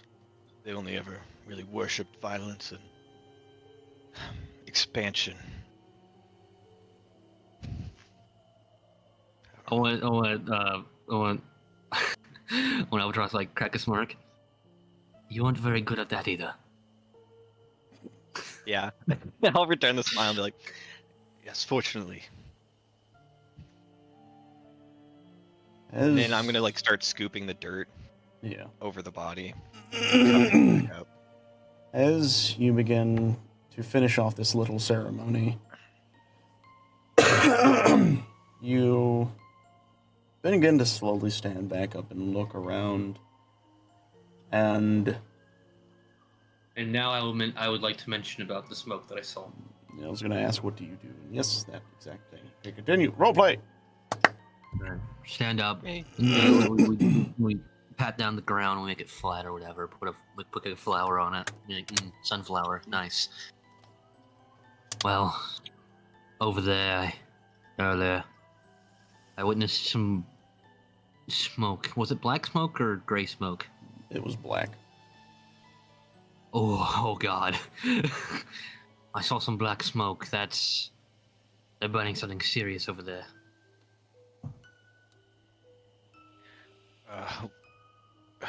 Do you wish to investigate? Black smoke in a forest? I think it'd be dangerous not to. Be on guard. With the Omen hunter around here, I just don't like how everything's Hunt. unfolding right now. Well, if he's anything like the hunters I know, hunters prefer to either be in exact pairs or by themselves. Usually, depending on ego. Which one are you? Did you see me with anybody? Well, I'm I here with mean- you, aren't I? Yes. I'm just curious if you ever had company before. My mother taught me how to hunt. Probably wouldn't see her again. Doesn't matter. Look, the fire's over there, and well, yeah. Yeah. I want to cast Cure Wounds on 2 guggers. Oh, Ooh. thanks. Shucks. Now I have 8 health. Yeah. Thank you. I also have 8 health. Yeah, look at that. You're Perfect. twinsing. Yay! We're popping off. You Mind you, do earlier this. when I did Cure Wounds, I'd also meant to heal you, but then you guys kept going with the, oh, you're trying to heal the hurt halfling. I was like, you know what? Sure. Oh, okay. That's funny. As you do this, you begin to slowly and stealthily make your way through the woods, heading towards where this pillar of blackened smoke was forming, and the smell of burning is this ashen stench is getting stronger and stronger as you make your way deeper into the woods. And when you eventually pressed upon an opening, what you see is horrifying. You look at a line of people, all chained, all in similar garb to the person you had just buried, all slowly being walked towards a massive burning pyre of bodies. And around the people you see more of the very same hunters you had seen before. But you clearly see one adorned with more silver filigree around his cloak, pointing and telling people to move. And you witness people of... We're fucking witnessing a Holocaust right here. Jesus. Welcome This is to a Omen. tough 1.5. Yeah, you witness people of old and young being dragged into this fire, and this sight is appalling to an insane degree. I would like for you both to make a wisdom save at disadvantage. Well, fuck. 13. Oh, not bad. Not bad. Take that. Oh, I knew it. Gug, you have been around and you've seen horrible things in the woods. These are your new home. But this is even much for you. But you know that what you see is 10 times worse for Albatross.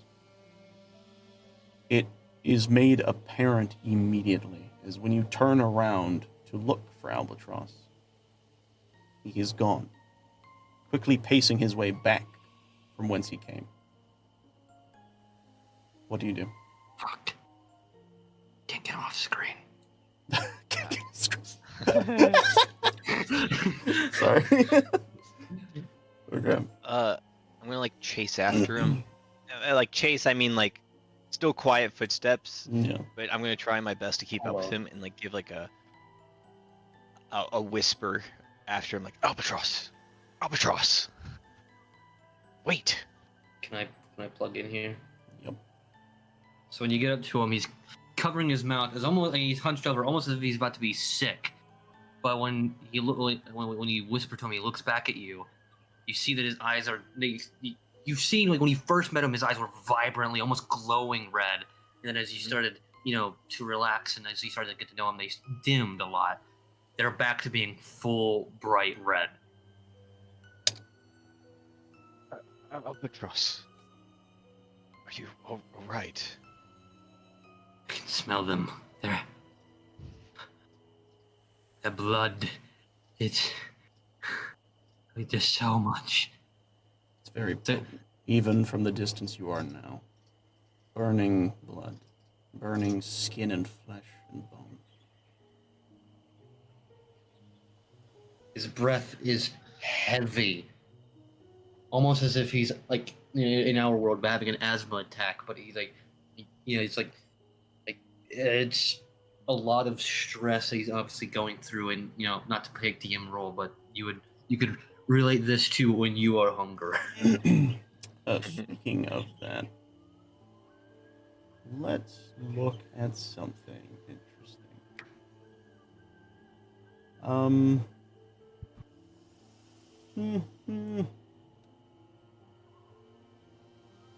I did get a nat one. I will say, in this moment, as you had just described to yourself, this hunger for blood, this craving of absurd levels is pounding in your brain. It feels as if you have to feed, you must feed something. You need to eat something, drink something, someone. And there's only one person near you, but you are trying to fight the urge. Albatross. So is Albatross like full bore out, or is it like still like it's still a hunch, but it's like a heavy hunch? Right? On the edge is what I would describe it. Okay, so on the edge. Okay, on the edge is good. All right. So on the edge, he looks back at Gug, and Gug can clearly see that he's not exactly winning this fight with his inner demons. But by nature, because he still grew up elvish, so until he became accursed, he didn't really also like them until he was one. You could almost see tears coming up into his eyes because he knows that there's only really two options here, and you see him grab the broken blade and swiftly attempt to septicoo himself. If you want to act now, I would recommend a dexterity. I guess a save. Dexterity? No, it's like, mind you, since the very beginning, even from the original Omen, yeah, it's like not wanting to drink people is still a very heavy thing for him. Actually, we're not going to have you do a save. We are going to have you do an athletics check to see if you can. He is. You're just doing an action. We're going to see if he can prevent you from doing anything, or because he's right next to you, he's witnessing this. You're looking him in the eyes, and then this feeling, this urge, is getting deeper and deeper into the insanity, and he's watching all of this. So within a moment, he definitely has the ability of trying to stop you. It's just if he can in time. Okay. So. Oh my God! Look at that! God has said yes. I just want to state, everyone on the YouTubes, look at the dichotomy of that. That is One, not fake. one has fake lost the that. will to live, and one is trying his damnedest to save it. And with that, you do. Describe what you do, Gug. You literally Like, couldn't I'm write that. Nope. I'm gonna lunge forward and grab his arm as he pulls the blade towards himself. I'm And I'm gonna I'm gonna try to actively fight him. Be like, no, I guess. I'm gonna look him in his eyes and just be like, Albatross, I will not ask you to be calm. I won't ask the impossible from you. But we need to keep our senses about us. This horrific event, we can still make something good out of what we have. Out of everything that we've seen and done today, we've learned so much, and we can use that. Don't do anything rash. You don't You don't get it, do you? It's so hard to say no. You know, like as he talks, you can see that much more prominent than usual. His fangs, almost if they grew along with, which you've seen before when you first saw him. They seemed a little bit longer, a little bit sharper, as if they're ready to attack. You will also note that his skin is a lot more gaunt than it normally is, a little more paler. It is blood you need. We will find it. I will help you to every degree I can. But you can't go out like this. This isn't a fitting in for you. If we are to survive this, promise me that you'll never let me. You'll never let me harm someone like this. You'll never let the obsession win. I promise you, I'll do everything in my power. I will not let you become a beast. Albatross, As I know. I would like for you to roll a wisdom save with advantage.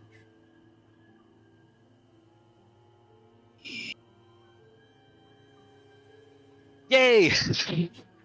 That might be just good. I don't know. Maybe rolling bad is good here. His words are being heard, Okay.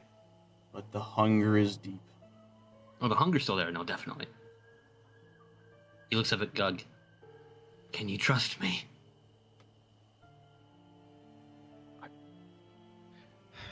I always do. Then let go. My grip will like tighten for just a second before I release slowly. Albatross then, instead of plunging the sword into his stomach, does so into his leg, thus rendering him kind of unwilling. Like, even though he does hunger, he can't physically really do anything about it, so he just has to sit there and suffer. It is a distraction of pain. Yes. Again, roll wisdom save at advantage. And please roll good. We're not saying. Oh No, my no. God. No. It wasn't a distraction of pain. He's not distracting himself from it. Oh, okay, I'm saying what is it? he's trying to render himself to where he can't walk Oh, properly. you're He okay. can't I see. physically attack somebody because he's so down Okay. bad. Then we'll Like, he's trying disregard. to get himself to essentially 1 health.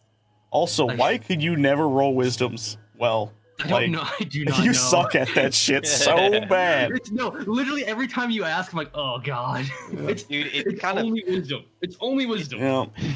I gotta love that you lack all wisdom and you're with Gug. Yeah. What I will say is, in this moment, due to how damaged you are from your previous fight, and trying to prevent your hunger from overtaking you, you stab yourself in the leg. And the pain and the shock from everything you've seen is too much as you begin to pass out. All right. Knocked unconscious, but bleeding, but unconscious. Yeah. Gug, you've witnessed this. You see him go to these extremes. What do you do? I just kind of look at him for a moment, slumped over on the ground, and just give him a look of just pity. You know, something I wouldn't ever try to show him directly, but now that he's out, and then I'm going to just take the sword from his leg and put it into the back of my kilt, and I'm gonna wrap my arms underneath of him and begin carrying him away from all this. Yep. I want to tourniquet the leg a little bit. It is still bleeding. It's in the thigh. That bleeds a lot. I think I have anything to tourniquate. Damn it. I- Or do you got any health magic to be There, what I will say is there's good shrubbery around enough. You could strip some twine from trees or some plants from the ground to make a makeshift bandage. That will do enough. Or you can cut off a chunk of your own clothing to do the same. At the end of the day, you are smart enough to know that you need to seal the wound, and you do. It takes time. Okay. You are not a doctor by any means, but you try your best, and it is enough for now. But you make your way back to some open space that is good enough for a camp for the night, and you lay him down, and I'm going to ask in this moment, what do you do with this? You witnessed a lot, Gug. And at this point, the sun is still early in the day, but looking at Albatross's predicament, you feel he'll be out for a few more hours, maybe many, because you've looked at Albatross these past few weeks, and you can tell he has not been getting a lot of sleep. Yeah. Tough. Is it tomorrow night that the big event happens? What's the day after? I'm pretty sure it's the day after. 'Cause you guys are on... Actually, no, because the first quarter is where you guys were at. That was the night of the first quarter. So you are technically in the night of the waxing gibbous, which means that next night coming up is what you guys are going to be dealing with. So not the night for the day that you're on, but the night after. Cool. All right, then I'm just going to... I'm not going to leave Albatross, but I'm going to do like a quick patrol around our sort of campsite, and I'm going to like kind of start gathering some spare twigs and get a fire set up, and then sort of just take place watching over him while he rests for a little bit.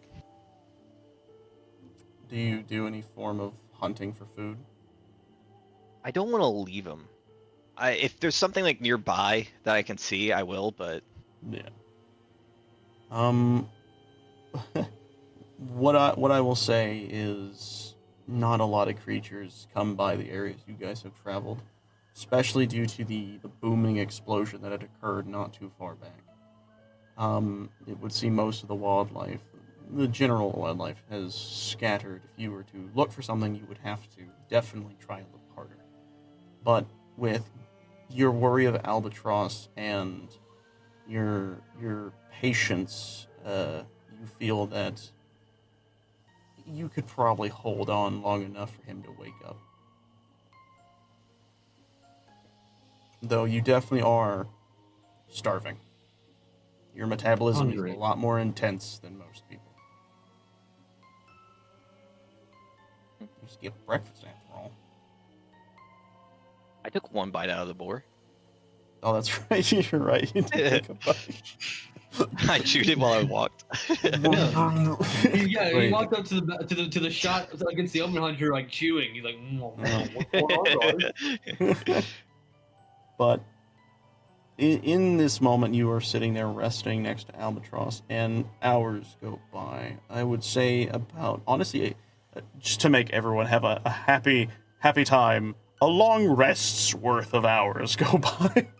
Well, that makes sense Yay. for Albatross, because he would Yeah. be fucking out. He'd be out. Yeah. Within this hour, what I will say is, if you feel that you will not move from his body, then, well, no food. But if you feel like you need to eat, or your character would eat in this point, I will have you roll to find some food.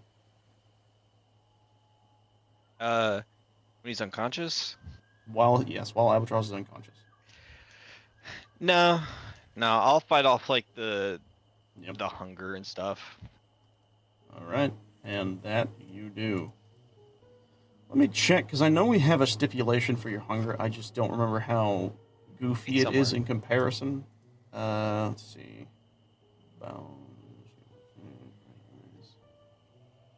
Oh wait, it's not in here. We have an entire sheet for that stuff. I forgot. Yeah. Where is it? Dietary requirements. Forgot that image there.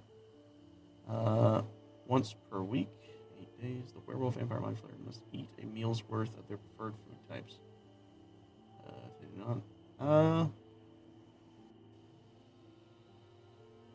wow, this is interesting. Okay, not as damning as I had thought. But what I will say is, you've eaten just before everything. You don't have to worry about anything. You'll be fine for this night. Sweet. And with that, Albatross, you begin to stir in your sleep. You are unconscious, but the nightmares do return, even in this moment. This Could time, I add something? Please.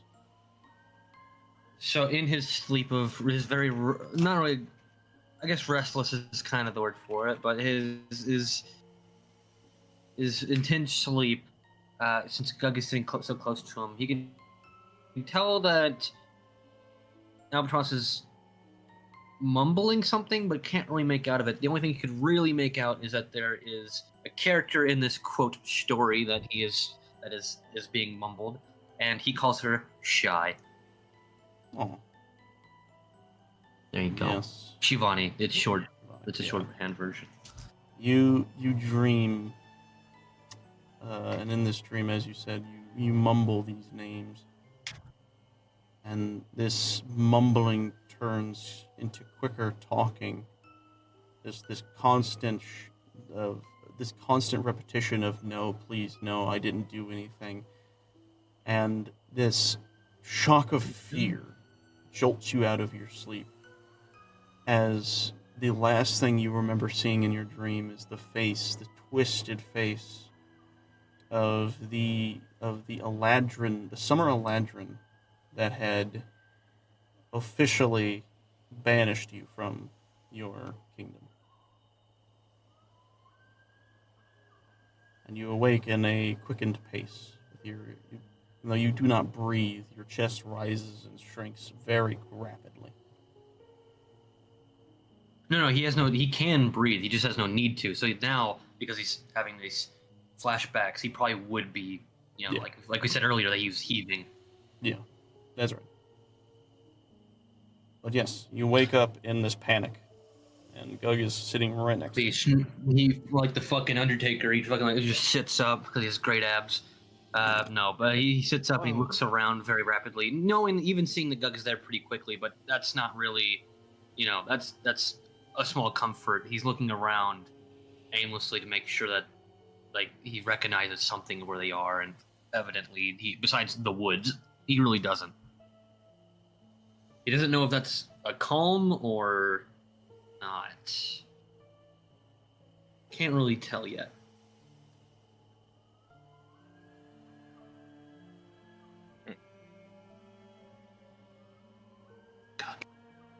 Yeah.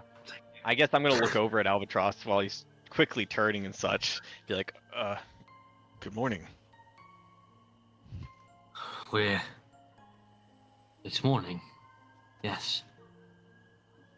Well, he looks down at his leg. Wait, what? What's It would be turning night because you guys had just What? woken up. You guys had just woken up and then hunted for boar, and you slept through most of the actual day. Yeah. It sounds like I'm saying good morning. It is Yeah. good. It's nighttime, but I'm saying good morning. Okay. No, I just you said that like Kratos. You hunted boar. Good Boy. Anyway, job, boy. exactly. I guess he looks around, sees that it's definitely not morning, but also knows that they were seeing the fire during the day, so it's definitely a lot of time has passed. Yeah. Well, he looks down his leg and still goes, well, it seemed like it worked. Yes, it was a little, scary seeing you stab yourself like that, but I guess that's what it takes, huh? Whatever it takes. He blinks a few times. He looks away and looks back at Gug. We should probably make our way to Blissful. They're probably the only people that would see us that could help. And those are not even guarantees. If you'd like, we can. I think we're out of options. Yes, I guess you're right on that. Are you hungry at all?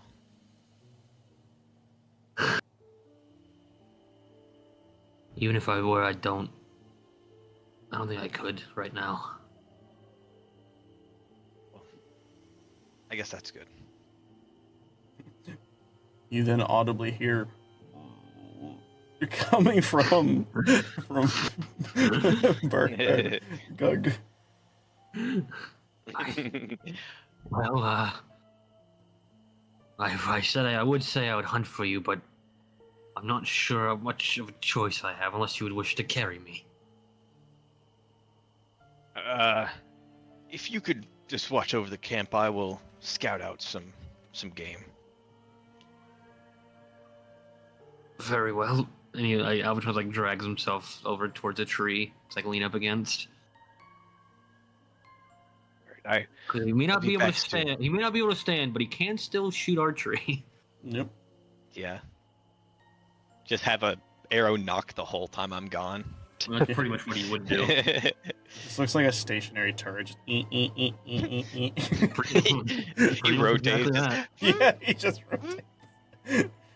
But what I will say is, because it's nighttime and many hours have passed at this point, and a lot of the wildlife has slowly creeped its way back into this general area. It does not take long for you to find a deer that has wandered this far into the woods, and He just very manhandles the quickly, deer. 'Cause well, I guess he has a spear, doesn't he? yeah, Okay. the old wattle, or whatever the fuck it's called. I know we looked up the actual pronunciation; it was still weird, but But all I could think of when you said deer was Yola, that that's because he's only been on hands on. So all I could imagine when you said he finds this deer, I was like, is he gonna like fucking like suplex this deer to the next fucking? well, I was actually about to ask, how do you take this deer down? Do you like, what does Gug do for hunting? Does he fucking cast a spell and just destroy it? Oh, dear. Magic missile. I knew it. Hey, at least, I knew it. At least it'll be cooked. Yeah. You No. don't even need to roll for damage, dude. It's just. Yeah, I didn't figure I need to, but Albatross, you're sitting there, keeping your eyes peeled and open for anything that may happen, and off in the distance you see 3 loud pops of light. And you know what that is. Yeah, I would have heard it by now several times. Yeah, especially recently. And Gug, eventually you bring back the mildly scarred body of a deer. It is a rather big one. You managed to bring it back to your camp. I found something. I'm just me carrying it with one hand, just. You hear like a faint sizzle noise. Albatross? You see, he's still kind of looking around, like, across the field. Well, away from the way you were coming, because obviously you'd know what's over there. When you walk up, you see his ears twitch, and he looks over at you. Why are you always so loud?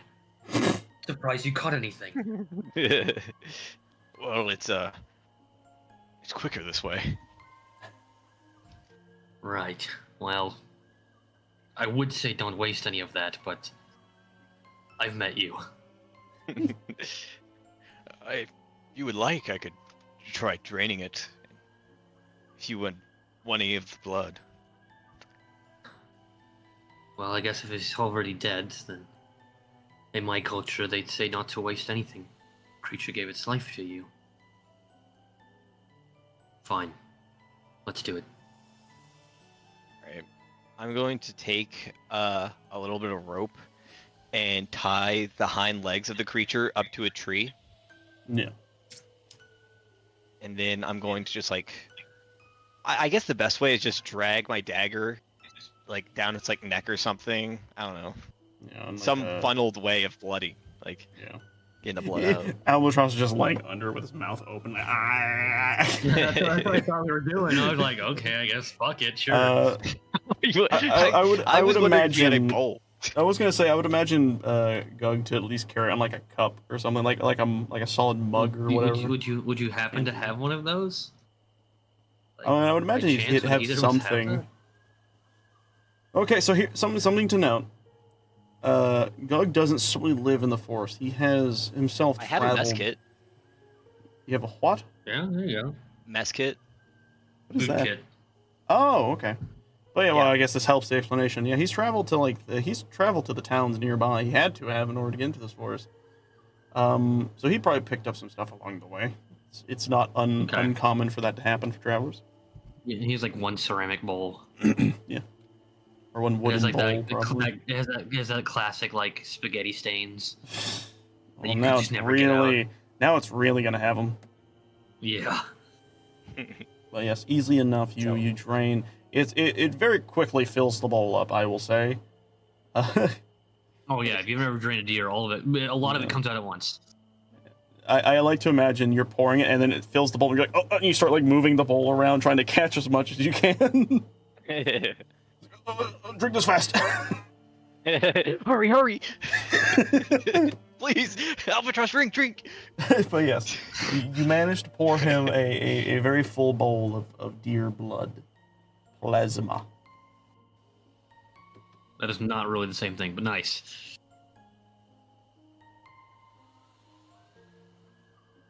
Oh wow! They're gonna bring it to me, Jesus! I can't walk. Just staring at you. I forgot. I'll take the bowl over to him and I'll just kind of like hand it off gently, trying not to spill anything. No. I filled it to the brim. He Like, was too actually- busy. He was too busy staring at the dead deer with his stomach grumbling. No, so Albatross, gently takes it from him and kind of looks at it for a second, deciding that this is likely what he's going to have to keep doing. He hesitantly takes a sip, very hesitantly, but he does. But Gug sees the moment he actually gets a taste for it, immediately he goes into chugging the entire bowl super quickly. I was literally As if he's going been to drinking say for a weeks. sip turns quickly into a gulp. No. Yes. This is no. It wouldn't be like that. It would be instantaneous. Like sip, taste, and then just like chug the fucking bowl. Chug. And that you do very easily. The And Omen Gug, hunters come over and they're like, chug. But Gug, you watch him effectively chow down on a filled bowl of blood, and the scent of the dead deer behind you it's becoming a lot for you to handle, is what I will say. Having gone almost a Smacking my full lips. day without eating. Something quite unheard of in the recent lore. This is the one and only time that's ever happened. Yeah. Yeah, I'm gonna walk back over to the deer and pull out the knife and fork from my little mess kit and act like I'm cutting in and like scooping bites out of it, but I'm actually just taking big chunks out of it with my teeth. Also, after he chugs the bowl, you see that his gauntness, even though his eyes are normal again, his teeth are normal again, the gauntness slowly fades away to more his normal complexion.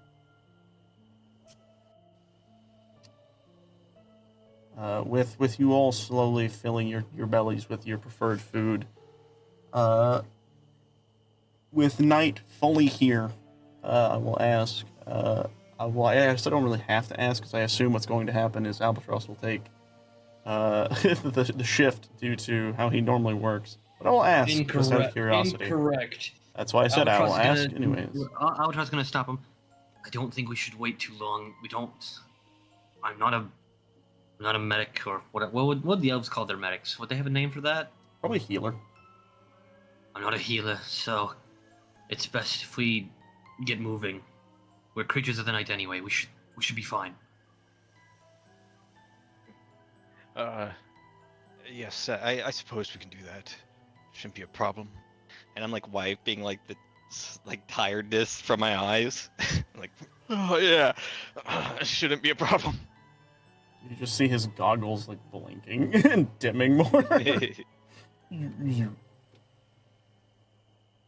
We could stop if you really want to, but I don't know if we want to wait around too long. No, we'll be fine.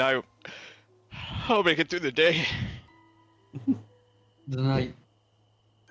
Alright. And then I guess I'll go over to like the fire that I set up earlier and begin like stomping it out.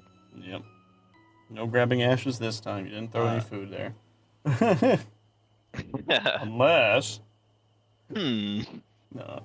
But you do. You managed to put out the fire and you grab all that you had placed down supplies wise and wrap it back up and sling it over your shoulder. But with Albatross, his leg being mostly healed but probably still not at full, I imagine you go and naturally heal? Huh?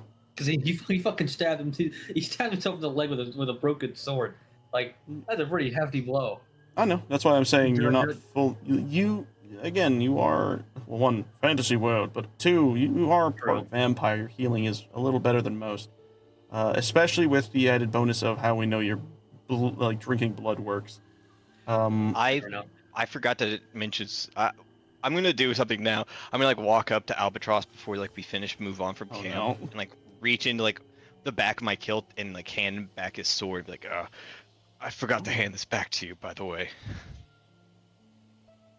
You see, similarly to the bowl, he hesitates to grab it immediately for reasons Albatross, I guess, at this point would only know. But he does take it and put it back in its sheath. You're to be careful with it. I would like to not repeat what happened. That would make two of us. We're definitely gonna repeat something soon. And with that, you help Albatross up from his place of rest, and you together walk your way through the forest at a little slower pace than the norm, but it is more than enough to get you guys deeper. Or I guess since you're trying to leave, you begin to see the forest line loosens. Less trees are starting to appear, and you see off in the horizon of the night a faint glow of candlelit houses.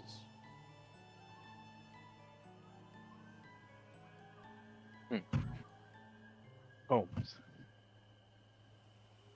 You think that's blissful? I've never been. You had to have gone through that at some point. Would I have ever made my way this close? You literally had. You had. Yeah. Like, it is impossible to go from Oak to Zar to go to where we were without going through Blissfall. Blissfall acts as the median between the Elven Forest and the Orcish swamps. Yeah, it's the buffer between. Yes. Oh, okay. You've Uh. definitely came through this area. Yes, I've been through here before. I don't make a habit of it though. Well, Actually, hopefully you thinking at least about it, made one friend. thinking about it now, actually, I think isn't Blissfall where your gnomish friend is? Is that it? Is that where it is? Yes, I'm pretty sure. Whoa. Well, This we go. could be Me- interesting. This yeah, could be me really said- interesting. If you remember literally what I just said, hopefully you've made at least one friend. Oh my god! Continue, please. Line, move, no. Yes. I didn't mean to show my face here so soon, but yeah. Is that a good yeah or a bad one? I guess we'll find out. I was really hoping to like be start- just for you to just go, yeah, as a reply to that. Okay, but continue. Sorry. Well, I guess we'll find out together. It's not like we have a lot of choices. Yeah, Gug's gonna be really tense right now. I'm not sure if like you pick up on it exactly, but like his like hands are. All right, well, I'm pretty damaged Balls. right now, so let's fucking figgity find out. Alec Figgity. Blam! Yes. Yeah, he's observant. Yeah, But I still wouldn't mention it, but he'd probably just understand that something has he bothered. Yeah, you can tell I'm like kind of perverse about like, going into this town, but it could be like for many reasons, really. Yeah.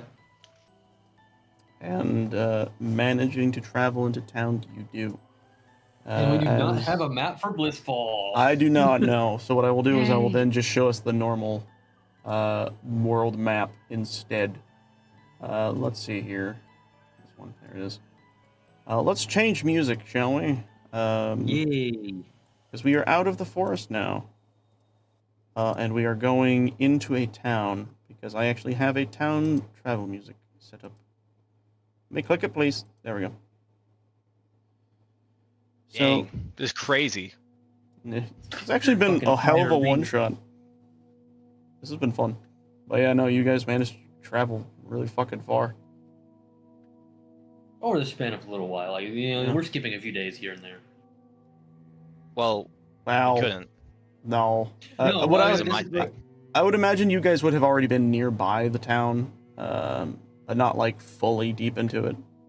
And it takes enough days from where you guys were at the beginning of this one shot to get to where you're at now, and that's where you guys are arriving now. At this point, you guys have been kind of pushing through the night, and the night is coming closer to an end, and morning is beginning to rise.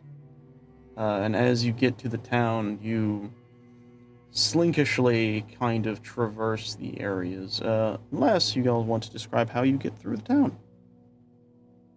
I'm pretty much just leaning on Gug if he's not carrying me outright, so that's about it. Go put you Yeah, over his I'm going shoulders, to be piggybacks you. like, I'm going to be just like, I guess I'm pretty familiar with this place. Yeah. Maybe not like I know everything that's happening because it's been a little bit, but I know enough to like get how to like get around. I'm just gonna try and stick to like the narrowest, darkest pathways I can, and try not to like show my face where I think I can avoid it. And easily enough, you know this town. It's early in the morning. People aren't waking up just yet, but they will soon.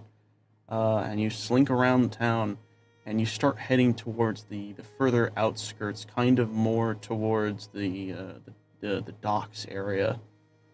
And you begin to further traverse this general port until you eventually find a stone pathway leading a little out of town. Not far, but a little out of town, to what appears to be this windmill-like structure with, and as you all arrive, you will notice these giant gears of brass or copper moving outside the building itself as if they are sticking out of it.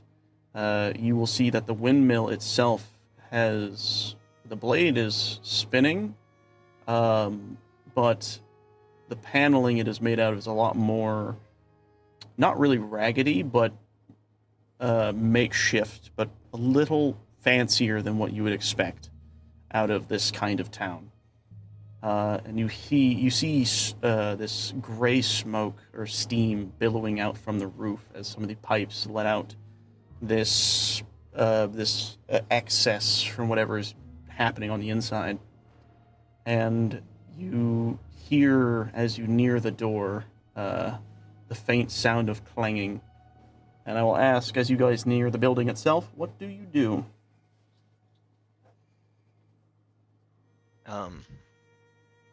Can I peek into windows and stuff? Yes. I want to peek into every window. Every window.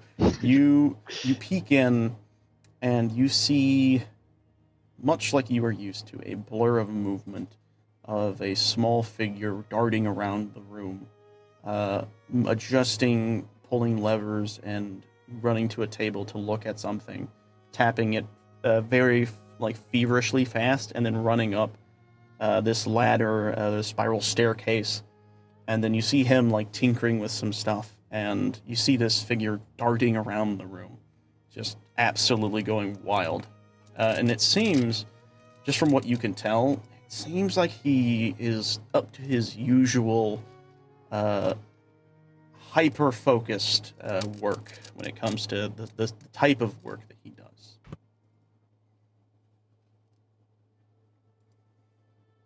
All right. Albatross. I think I need to enter here. Alright, I think Pee-wee's microphone just went full on airplane mode for a half second, but it fixed itself. Oh, it's because I was unmuting. Oh, okay. Oh, okay. I Alright. muted myself for a second. This individual is the one I know. If there's anyone gonna give us any shelter, it's gonna be him. So why do you sound like that? It's the town. It's a lot. It'll be fine. Are you prepared? As prepared as I can be.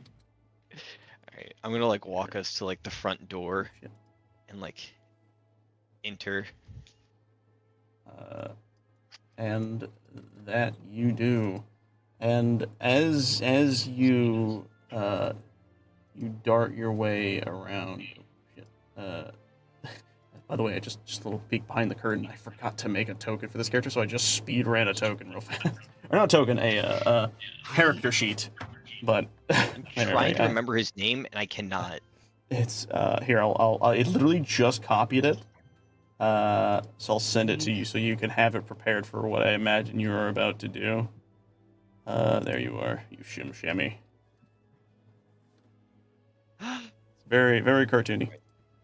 All right. Yeah. And as you say, you open the door, and as you creak the door open, a very audible just as it peers open. What do you do as you see and hear also, by the way, the sound of clanging metal and whooshing machines and blazing furnaces? Is this a dwarf shop? No, it's Whittleford's. What the hell's a Whittleford? I guess I'm gonna close the door behind me and like call out and be like, Whittleford. Like trying to like stay hushed, but also like trying to call out at the same time. Whittleford. You just, all you hear is clanging metal and then working machinery. He's always quite busy, experimenting. He's who taught me a lot of what I know. Yeah, I'm gonna like start walking to like his workshop, I guess, and like being cautious of like all like the machinery and stuff that's lying around. You see this workshop. It is incredibly organized. It is almost too organized. There are tools tracing the wall, and there are machinery that are like working perfectly. The levels always seem to be at a great extent. However, you will notice as you walk by, one of the gauges leading to one of the steam pipes seems to be leaning towards a cautionary level of too much pressure. And as you near this area, you will hear this grumbling, just like this mumbling words from atop the windmill. And you'll just hear off in the distance, what the fuck is wrong with this thing? As the creaks and stuff happens, I flinch a little. Yep. You keep hearing this grumbled, disgruntled noise, and as you near the workshop, it is almost perfectly timed the moment your foot steps on the main like platform to where his shop is, as you hear from way up above, "Don't touch anything! Do you break it? I have no money to buy it." As you then hear, "Oh shit! Poof," as he falls down and lands right in front of you. And I now will introduce, I guess, Kiwi. And I don't remember if I actually showed. I don't remember if I showed Shim Wilford's design, but here you go, guys. Let me just zoom this up for you. Whoop. Here's Wilford as he lands right in front of you. His goggles fling open the moment he like hits the ground, and you see his eyes wide due to the spectacles within them, and he looks around kind of frantically. He's like, "Oh, by the way, it's about to explode, so duck!" What? And the moment you say that, you hear as you see a pipe burst to the side, and water and steam start to like billow out and around, and you see parts fly everywhere, and you then watch as the gears and cogs all start to slow down and then come to a halt, and you just hear beneath you, "Son of a bitch! I was so close to fixing that! Damn woman! Ah! Help me up!" Okay, Wilford. And I guess I'll wipe some of like the water off my face or whatever with the explosion, and like reach out my hand and pull him. He stands back up. He pats himself off really fast. He is moving way faster than someone of his age, like look-wise, should be moving. And he's just looking around frantically. He's like, hold on. And he flicks his glasses back down and he looks around the building. And he says, where the fuck she put it? Nah, there it is. And then you see him dart over towards a step ladder over next to his workshop. And he climbs up very frantically. And he reaches over and grabs this extra like piping. And he says, oh. And he stops and he looks. And then he tilts his head. Gug, what are you doing here? I hope this isn't a bad time. He looks down at the pipe in his hand, then looks back up, and then looks back down in all quick motion, and then looks down at the boy he's never seen in his life. Who are you? Yeah, it doesn't matter. Anyways, hold this for me. And he gives you the pipe, and you see him skitter back up the staircase and ladder. You then very quickly hear rampant tinkering and slamming, and eventually you notice the water and the steam start to stop. And then you hear from above, could you toss it up for me? Oh, God. I could try. Never mind, I'll come and get it myself. You see him just like start stepping back down, and then you hear as he rolls down the stairs. And he's upside down with his legs dangling in front of his face, and he's like, you see him slowly reach out his hand. Here. Like, hand it back to him. He By the way, takes is the this pipe. the Skyrim track? Yes, this is. I think it's one of the Skyrim Yeah, things. I was like, I've heard this before. But I've heard you this see for him. thousands of hours. You see him pull his arm through the space where his legs are in his legs, and he kind of like awkwardly stands back up, and then immediately turns back around and he says, "Thank you," and he runs back up the thing. And you quickly hear more like wrenching, more tinkering, more hammering of nails, and then you hear as all the machinery and the gears start to work again, and your eyes dart to that gauge, and you see what was clearly like almost like the gauge itself had been cracked, and the dial had been leaning way over into the cautionary zone. It starts to lean back up and center out itself to a more equal zone. And then as he does this, he looks down and says, sorry about that. It's fine. I wouldn't expect anything else, honestly. Well, I had this pipe, and he points at the one. He's like, just place somewhere else, and well, Lauren came by and just kind of took it and placed it somewhere else. You know, never touch my stuff. Anyways, and he skitters down the pipe, the staircase of like the central like work area, and walks and stands right in front of you. Sorry about that. Anyways, introductions, and he pats himself off. He pulls his hair back, and it kind of like, it looked really frizzed when you saw him after he fell. And the moment he pulls his hair back, it kind of like sticks into this like position of just being generally explosively backwards. And he holds out his hand very quickly, like a freaking whip, towards Albatross. He says, "Name's Wilfred Cogsworth. That's your service." He takes the hand and shakes it. You barely have time to move your arm as he's immediately shaking it like ferociously fast, and then he lets go and looks back up at Gug and he says, "Ah, so you brought us an elf. Albatross, was it? Nah, very nice, very nice." And then he throws his arms out. "What you doing?" We were trying to travel through the town, and well, we're quite injured, and I was hoping that you might have a solution for us. Place to rest. Hold on, give me a second. And you see him quickly scurry off into this extended hallway that's connected to the building that apparently leads to another house that's been shantily built or very awkwardly built next to it. Your friend is a very colorful creature. I see where you get it from. Yes, he's very energetic. You then hear him say, "Come along now! Don't keep my time too much! Work to do!" A very busy creature. and you follow him through the hallway of this house, and or from the windmill to the house, and quickly you are met with a much more cozier designed place.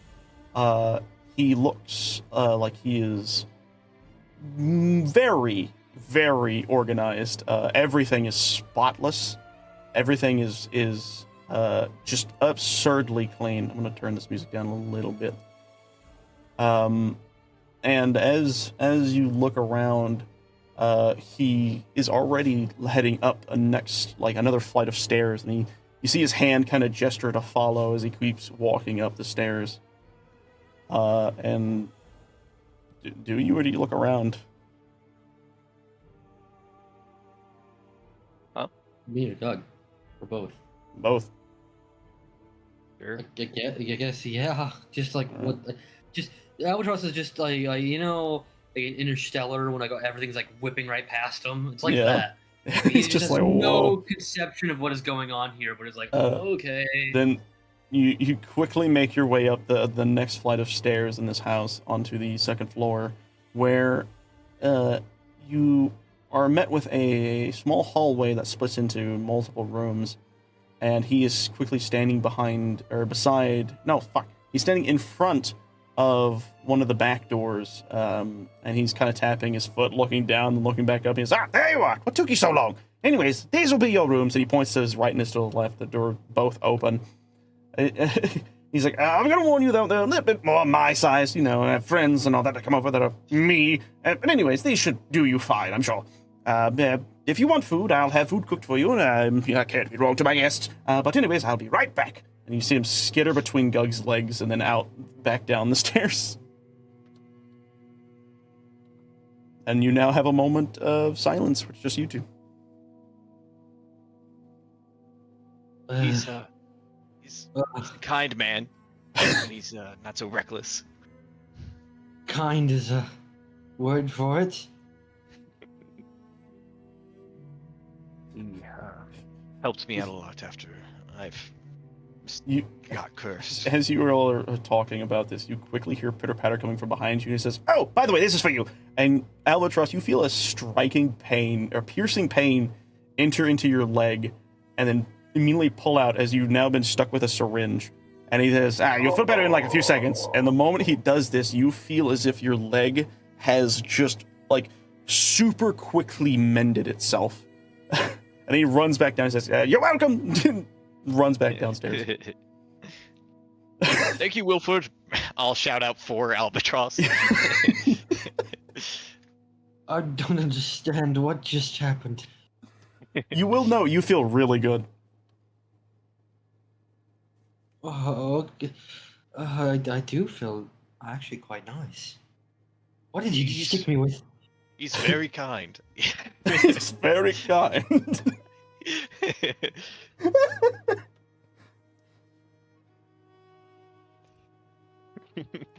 I'm not quite sure what he could have stuck you with, honestly. He That's works not in a lot of helping. He works in a lot of different manners. Whenever I was here, he focused a little bit more on electricity, but he's been known to venture fields. Yeah, I see that. Well, good news. I don't feel nearly as bad, and I might be able to walk on my own now. See, it's where he's coming through for us. Is this where you got the electric scars? Yes, down there in the lab, actually. One day, one of the experiments went a little haywire, and, well, it stuck with me. I see that. Is it also why your hair is white, or is that natural? Well, I mean, I'm a little old, I guess, but white. His Or his, is gray. You are. his wolf form is white, but his normal hair is like a graying brown. Oh, I've never seen a version of him that wasn't white-haired. What? I've never seen a version of it that wasn't white-haired. Oh, I get. Every version you've ever shown has My- white hair. Really? I think my regular icon does. Your normal token, I think, has brown hair. Here. Does Yeah, he? that's what I'm saying. Oh, okay. Yeah, it does. All right, fair enough. Yeah. Get out of here, I've never super good. Go away. Oh well, I'm a Colossus. I'm gonna destroy the town.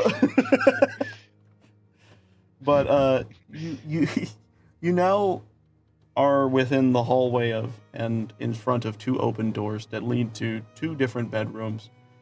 And upon investigating these rooms, you very quickly are aware that these are not sized for people of average height. Did I stay in one though- of these? You used to. Have you been here before? Can I make a request? Please. The bed that I stayed in, I want there to be like two like nubs like cropped out of like the end of the bed where my feet used to hang, and I had like destroyed it. Yes, exactly. And then in the other room, you just see like just a much smaller, normal-looking bed that's very neatly maintained. And then when you look in what looks to be Gug's old room, you just see this mutilated bed. There's these carved holes or like divots just for his overly sized body parts to stick through.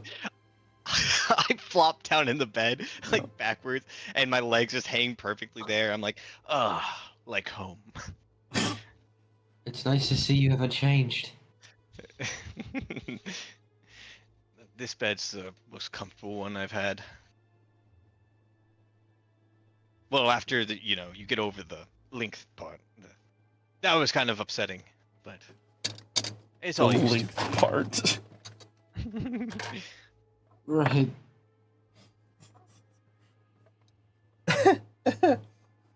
I have a question, Albatross. Yeah. What's your passive perception?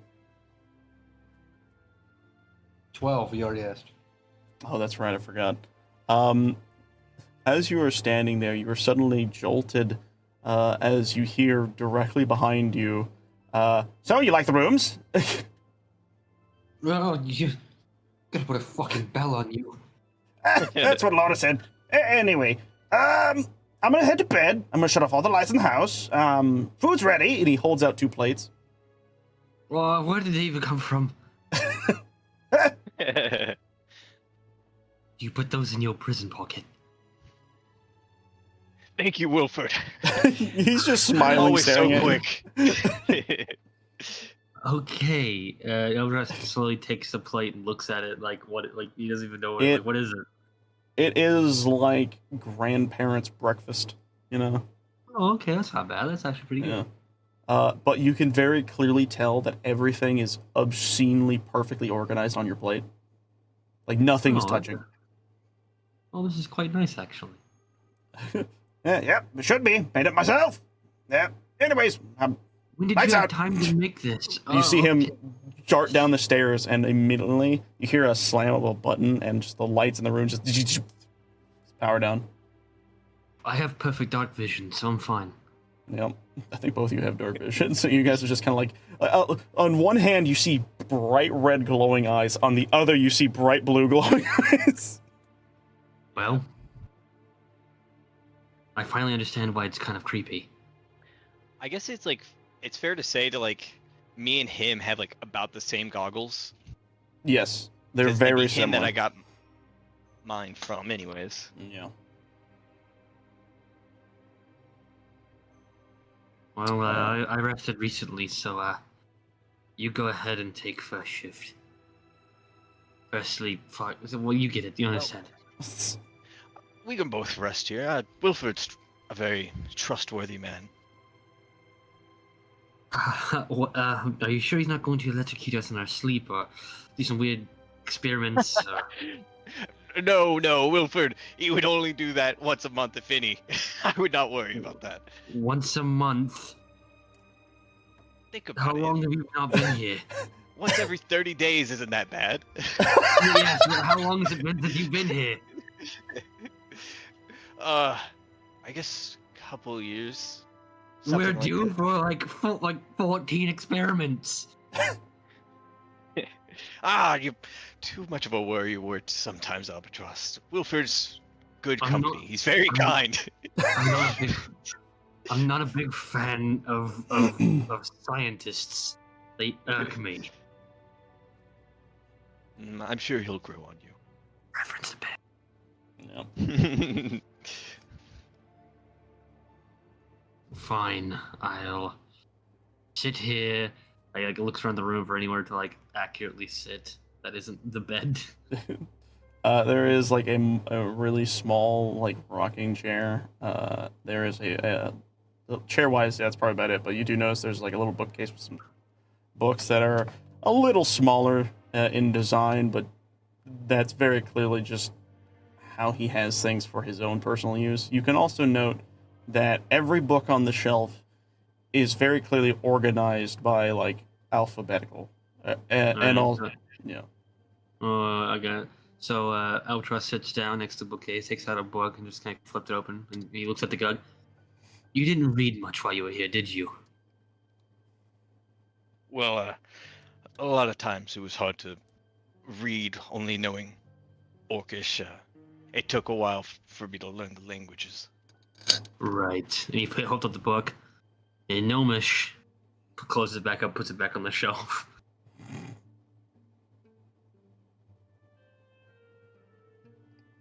All right. Well, good night, Albatross. And I'm gonna like finish off my plate, cleaning it, licking it clean, and then flop back down on the bed and go out instantly.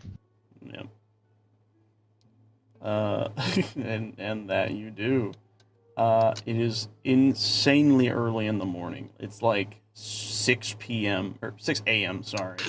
Sun is barely just cresting. You guys are sleeping till pretty much like 12 p.m. most likely, or even a little later than that. But I assume you both do eventually just nod off to yourself, unless Albatross, you would like to do anything else. No, I'm good.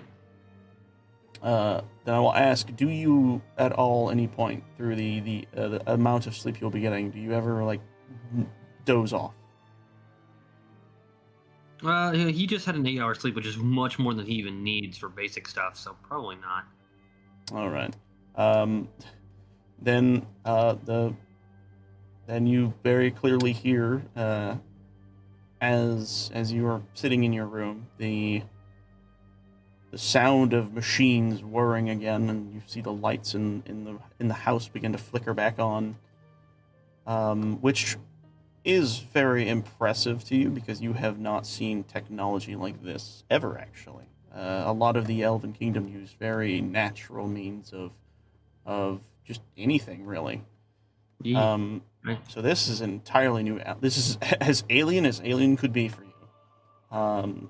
And you begin to, I guess, stir from your chair and look out the door and into the room of Gug, where you then see Wilford standing over him with a bunch of nodes attached to Gug's head and a machine wheeled over into next to his bed, and he has like this dial that he's turning up more and more.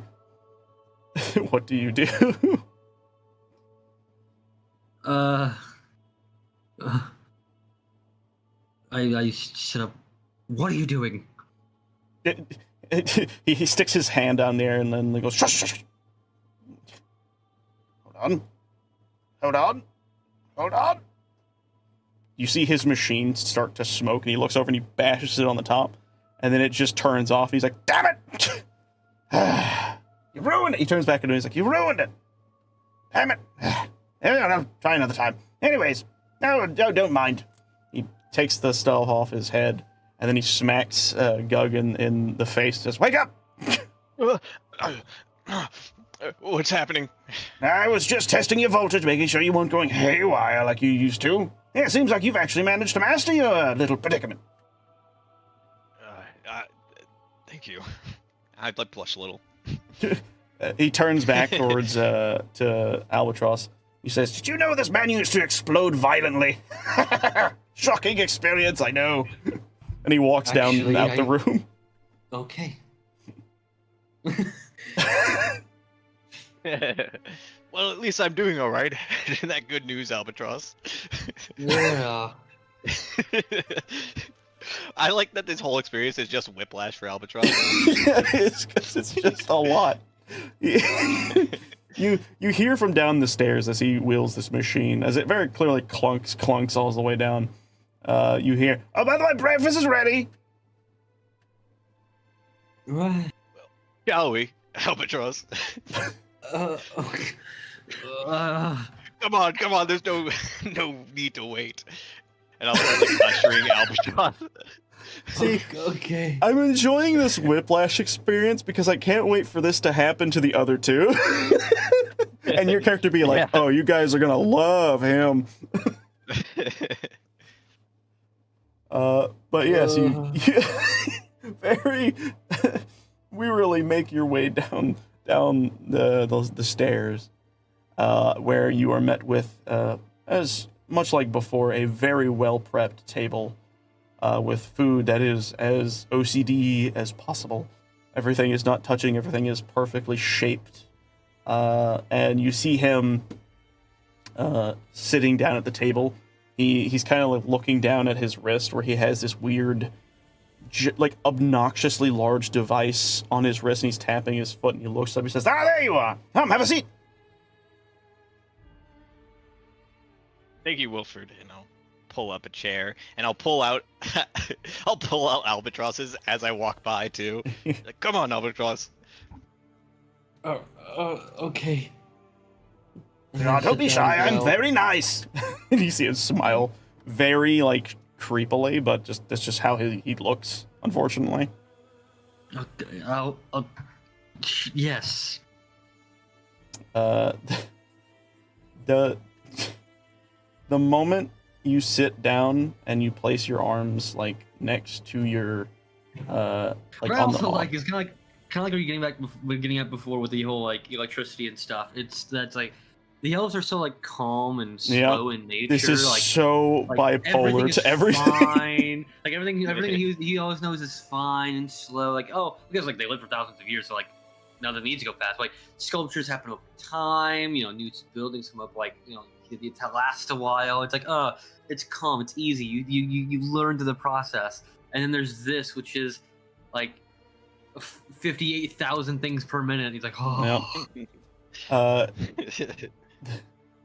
The moment you sit down and you look down at your plate, Gug, it's hands on sight. He's tearing the meal, and you are sheepishly looking down at this plate, and you look up and you see him staring at you with his goggles, and you will have noticed now that they have extended out by like an extra half a foot.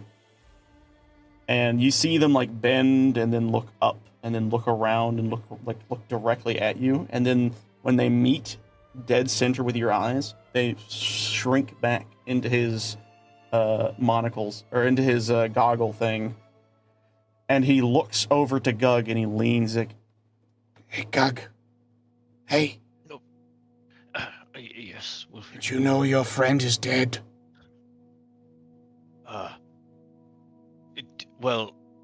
He has no pulse. He does not breathe, boy. you see him like say this, poke like piece of food, and then put it in his mouth slowly. And his eyes are never not like on Albatross as he leans and talks to Gug. I guess this would be a good time to tell you, Wilford. The reason why I've been traveling with Albatross is because he's someone like me. You see him stop. He puts his fork down. He grabs his goggles and lifts them up and over on top of his forehead, and then looks at you, Gug, and then looks at Albatross, and he leans forward. "That makes a lot more sense than what I thought. I thought you just befriended an actual vampire. That would be weird." You've seen an actual vampire. I'd rather not talk about that. No, what? That's okay. You don't need to explain. business partners. I can't release details. You see him quickly shovel food in his mouth.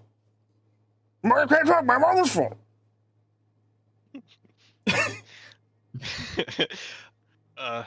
Sorry to bring more trouble to your doorstep, Wilford. I know this is very presumptuous of us.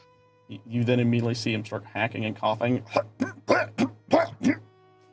Oh God, Wilford, are you okay? I'm like gonna start getting behind him and like giving him the Heimlich. The moment you even attempt to squeeze, you see food blast across the room. He's a Wilford, if I may ask you a question. yeah, sure, go ahead. Do you have any? I'm gonna regret asking this. Do you have any power here in the city of Blissful? No, absolutely none, except for all this. And he like quickly gestures over to everything he has. Now, people over there think I'm fucking insane. I wonder why. Yeah. Well, could you tell them that there is something disturbing out in the woods that they might want to take a look at?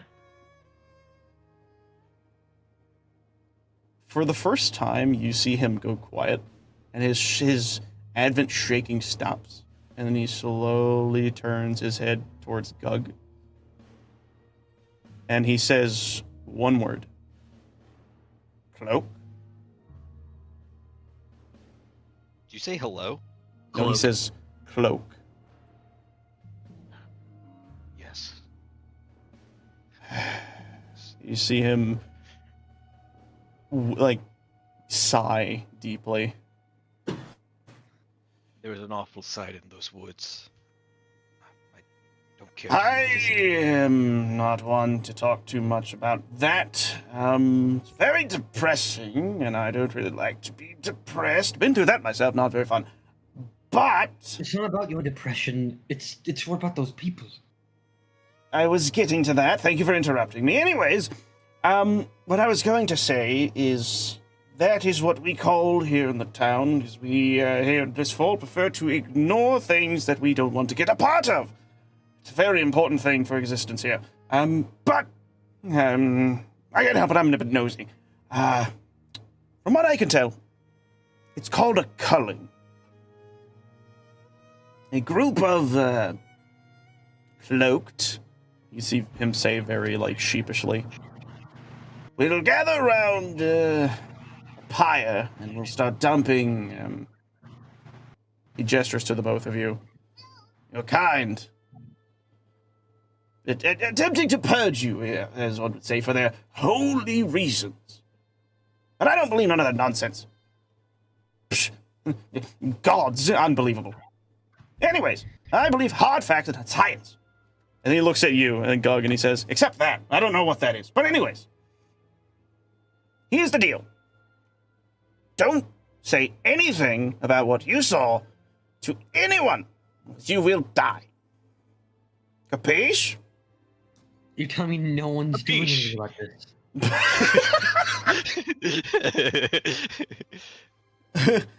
He looks over at Gug and says, exactly. And then looks back to you. Wrong answer. You see, no one. you see him pick up like a piece of a piece of food and throw it at you as you're trying to finish your sentences. Wrong answer. I want to dodge it.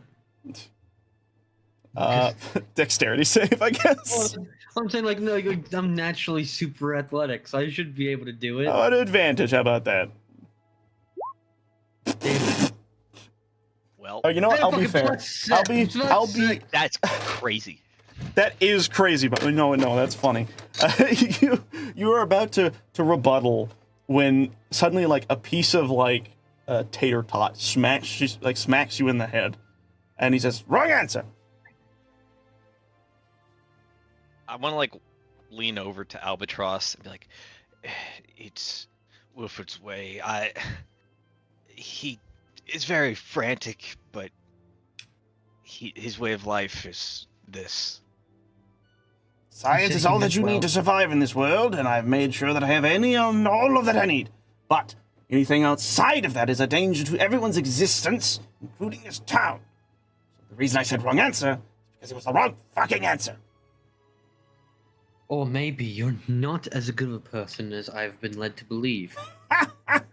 No one's good in this world, kid. That's funny. Let me guess. You literally said you were a good person earlier. He holds up his hand. He says, nah, I said I was a nice person. And then he looks at you and he says, let me guess. Looking at you, half-elf, kicked out of the Elven Kingdom, most likely due to whatever. 90 years old.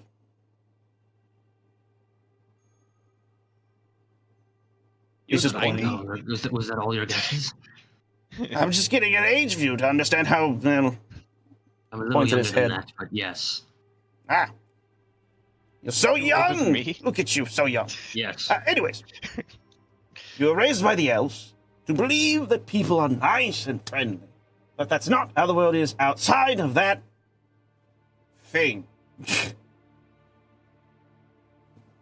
Listen, But no one's gonna do anything about this. it's not because we can. It's because we can't. The cloaked, as he says, again, very sheepishly,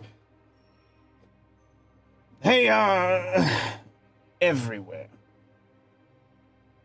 And the best thing you can do is never mention anything about them outside of an enclosed space like this. See, my No, walls, soundproof.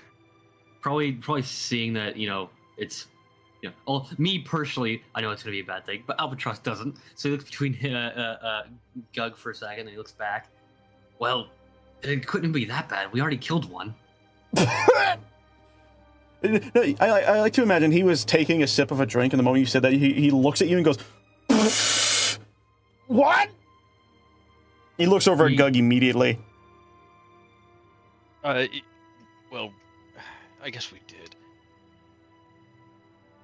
His head kind of he stares blankly, and then looks back at Albatross. He says, "You hid the trail, right? You didn't leave anything leading to here?"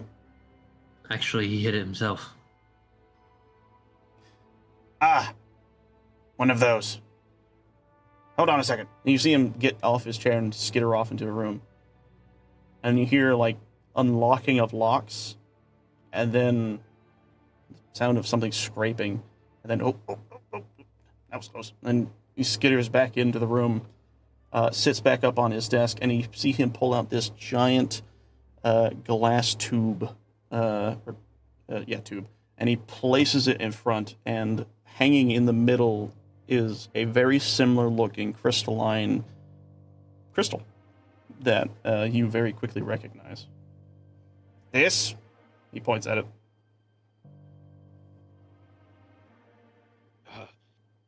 I believe so.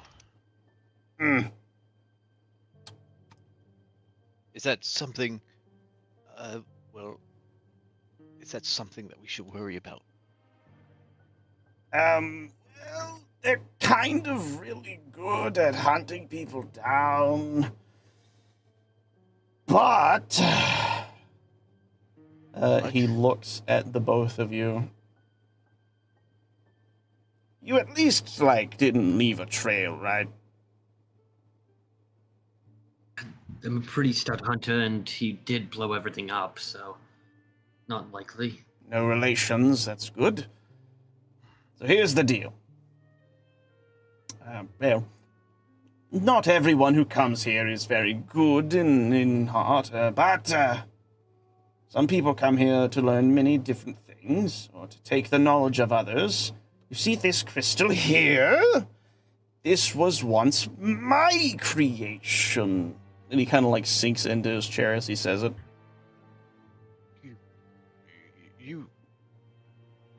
I unintentionally helped them a little bit.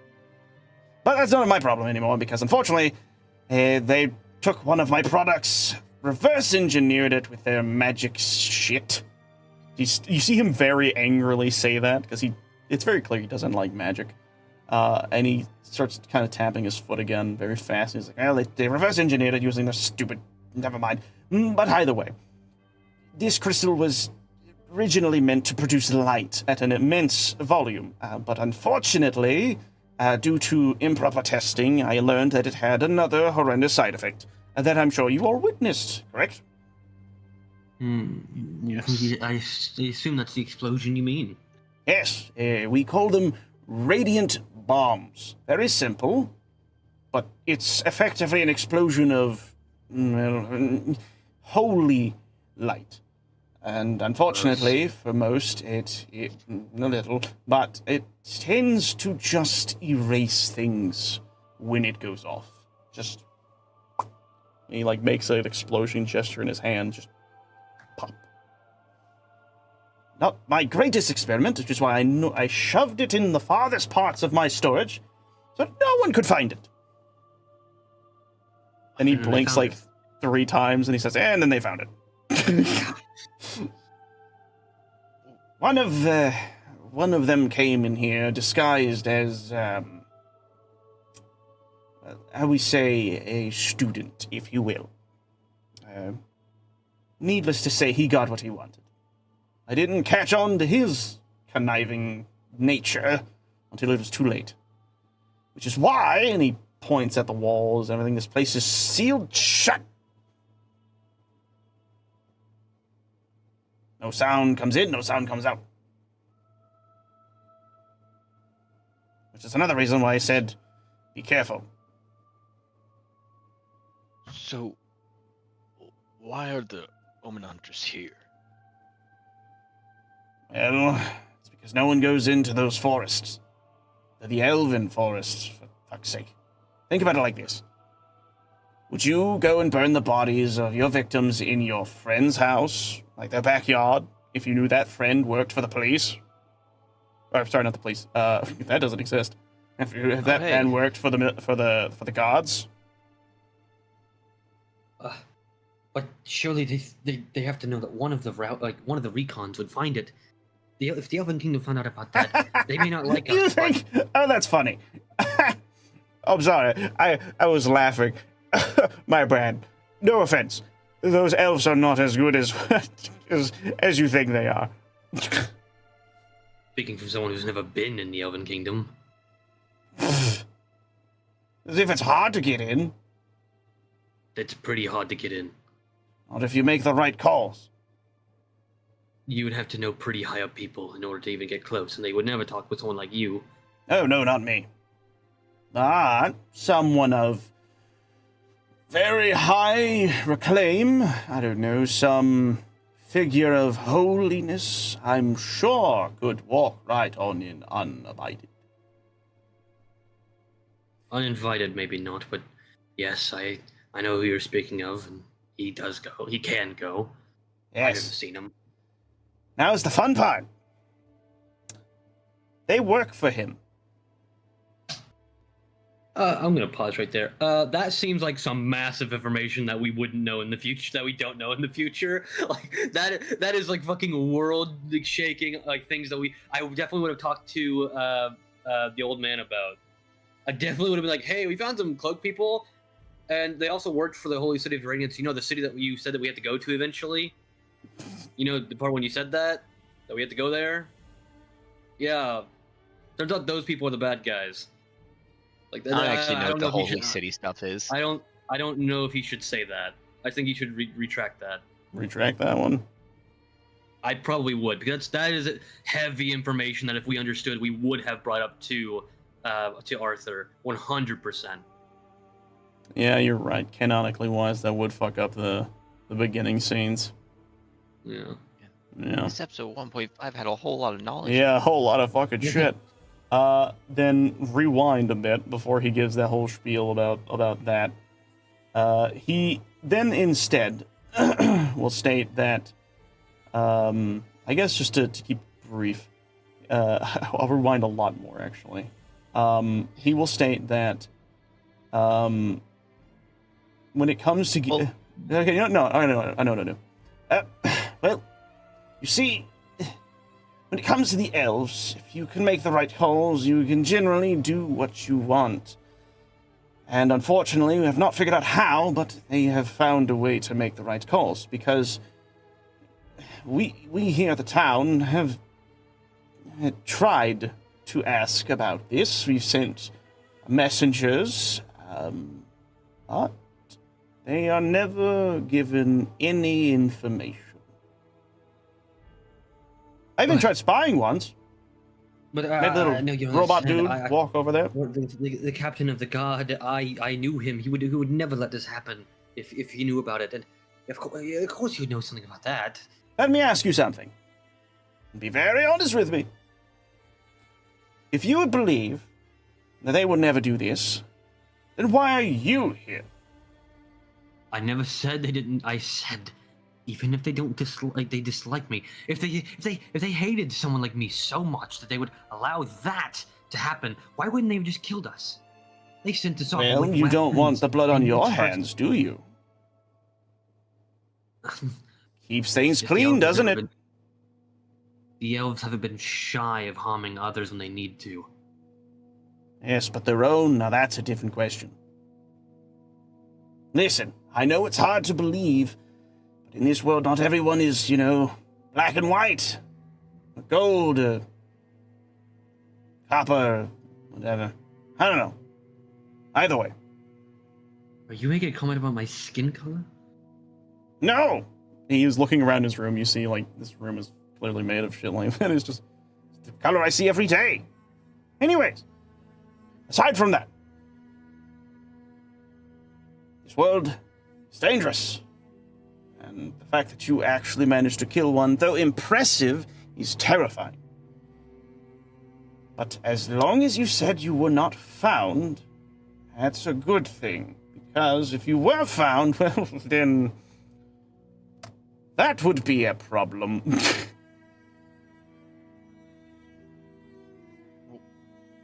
If we're found, what would happen? I think you already know the answer to that. Oh, we already killed one of them, so what's another 100? Right. Well, this is a lot of dark talk. I'm not a huge fan of this. I like to kind of keep my work positive and keep it flowing. Very nice. Anyways, aside from all that jargon, to keep you fellas safe for a few days, I will be more than happy to store you here for a while till you get your bearings straight and hopefully they lose trail of you, because this is a pretty good place to hide, I'd like to think. I don't think many people would come to the crazy man at the end of the town. But in case they do, he looks over at the wall that has a bunch of paintings on it. And he looks at he points at a specific painting of himself. He says, behind that painting is a switch. Pull it, and a secret door will open. That's my safe room.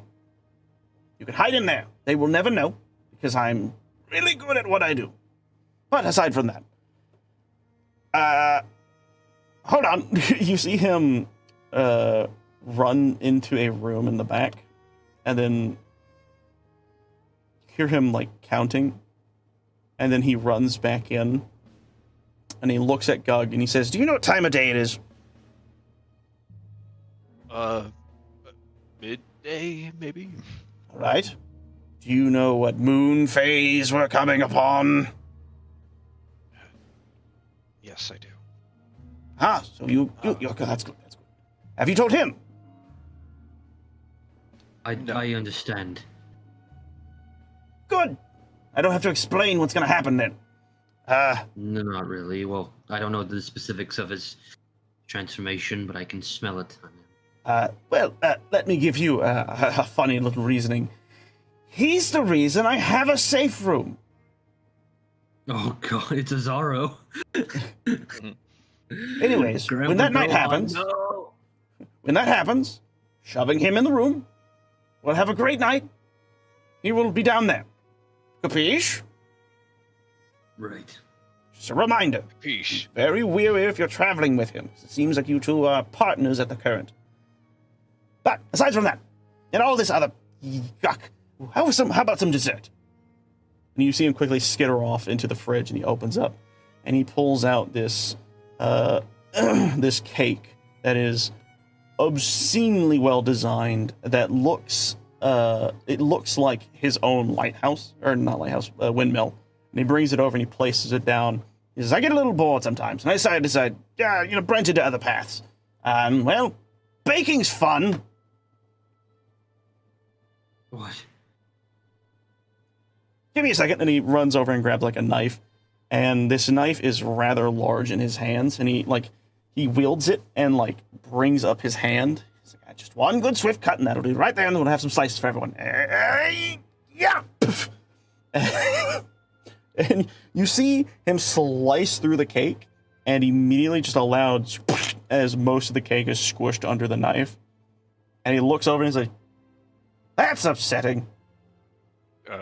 Would you like some assistance?" Please!" And he lets go of the knife that's now just stuck in the cake. Yeah, I guess I'll pick it up and like try and like do as fine a cuts as I can. Yeah. What once was a nice little house that looks like a windmill was now what looks to be like a smudged ball of cake that can now be cut into some form of edible shape. And you do, and he quickly grabs some extra plates. Yeah. Did you want the tower or the smushed doorway? Give me the tower. I made that. My favorite part. I'm good, thank you. You see him grab some plates and bring them over, and he's like, "One for you, and one for you, and one for me. Bring it on." I don't think I can eat cake. Why not? The elves didn't really have these kinds of things, and being a vampire, You see his eyes widen. You've never had sweets? I've had sweets, I just never had this. You've never had cake? Never had cake. This will be amazing. He takes the slice that was his and he moves it over in front of you. You should have the best part first. Everyone knows the most icing on the cake is the best part to bite into. Oh, here's a fork. He hands you a fork. In real life, that's how you know you got old. You know, when I know I got old, the moment I was like, I don't care too much about the icing. I actually want the actual cake. That was the moment I knew, like, oh god. I still like getting like the corner piece where it's just like all icing on the back. Oh, you get square cakes. We always get round cakes, so there's no quarters. Anyway, it doesn't matter. Yeah. So I guess does Albatross taste? I guess he does still taste. He still tastes, yes. Okay, so I guess he bites in the cake and is. Well, I assume this guy is very energetic, so probably overwhelmed by sugar. It is very clearly obscenely sweet. His iris, it's like cocaine. His iris is just like whoosh. Yeah. Oh. So what do you think? What is that?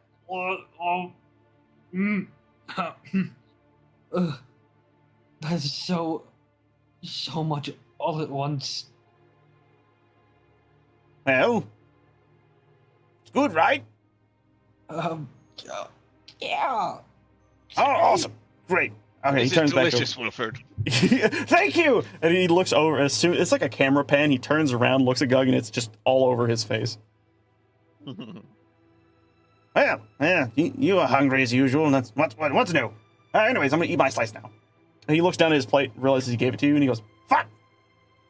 He grabs your plate that was originally Albatross and eats this. A little begrudged, but he's happy regardless because he likes cake. He eats it very quickly. It's just and then wipes his brow and his stash, and he looks over at you guys and says, "Well, as I said before, feel free to stay here for a few nights. You come late night, down in the bunker. Got it?" Got it. Thank you. Well, if he never sees the moon anyway, why would it matter? Just don't need to see the moon. The moon's just your timer. I thought he had to see the moon. Oh no, it's just like a magical connection. The moon just makes his powers a bit stronger, so it being kind of more out in the open, well, magic. I see. Anyways, I'm gonna go back to work. He looks at Albatross. You wanna help? Elves aren't really opposed to science. You're no fun. Go with me. And he walks back into the room. Well, I guess I'm going to go assist Wilford for a minute. Are you going to be all right? I think I'd be more all right with a break from it. Yes, it's like that at first with him, but you'll grow used to it. I don't know if we're going to be staying long enough to get used to it. I guess that's fair. And then I'll start scurrying along and behind them. Yep. And whatever happens, you guys can decide. But for the most part, you are helping, Gug at least, is helping with his machinery, mostly repairing what had fully gone wrong last time. If I may, could we probably cut it and then... That's what I was actually going to say, because if we have nothing, we already kind of know what will eventually happen. Yeah, well, eventually, for various reasons, we get to Gildan Yost and so on. And that is a story to be told otherwise, as we zoom out of this world and prepare ourselves for another one. But while we do that, I'm going to move this token back over to here. I would like to thank you all for joining. I'd like to thank everyone who is playing, all my players here, the two of you, you two wonderful players, for, Yay. joining us. This is actually really fun. Little sessions sometimes can be difficult, but thankfully, like, again, world I've made myself, it's kind of easy to kind of just create things like this out of the whim, thankfully, and especially with you all helping me when I need to fix things, makes things a lot easier. But with that being said, what you can imagine story-wise is the night happens, he's stuck in a bunker, and Albatross is most likely just in the room reading a book. Or attempting to. trying to learn Gnomish, but failing. And the character I'm actually really excited now for others to meet eventually is just doing what he does best and working. Him and Pan getting together, that is gonna be amazing. Annihilation. Yeah. But with all this being said, again, thank you all for watching. I hope you had fun. Don't forget to like, comment, share, subscribe if you want to. It's entirely up to you. Go check out, if you're on my side, go check out Kiwi side. If you're on Kiwi side, come check out my side. It's up to you. But with that, and we will don't be forget heading to, off. we also have a group channel and a Discord, and both in the description down below. At least for years, maybe I don't know if I changed my description. I think I only have the Discord. Okay, then you can find it on a different video. Definitely for mine. I use a preset one for this. But yeah, we do have a group channel that is Gamers Paradise, just like the Discord server, or we do mass edits, and then we're also going to have a monthly event this month, which I think just got voted on. I think the vote just ended for that. Yes, it is, I believe, Lethal Company. Yeah, lethal modded lethal. So we're gonna have it modded where anybody can join, and there's gonna be a room code. You can join. It's gonna be great, hopefully. So please do join us and watch some of the videos onto there. We recently had a video do much better than all the other videos are on the channel. So it's growing slowly but surely, and I think you want to be a part of that early, so you can say, "Aha, you idiots! In a few years, I was here first." Yeah. Don't you want to do that? Everyone wants to do that. You get bragging rights to insult us. Exactly. No, not us. I'm saying the other people who subscribe later, and like when it has like 10,000 subscribers, you're like, well, they can insult us too, along with it. Why not? But there you go. Why with not? that being said, we're heading off. I mean, we'll see you all next time. Bye, everybody. Goodbye. Bye.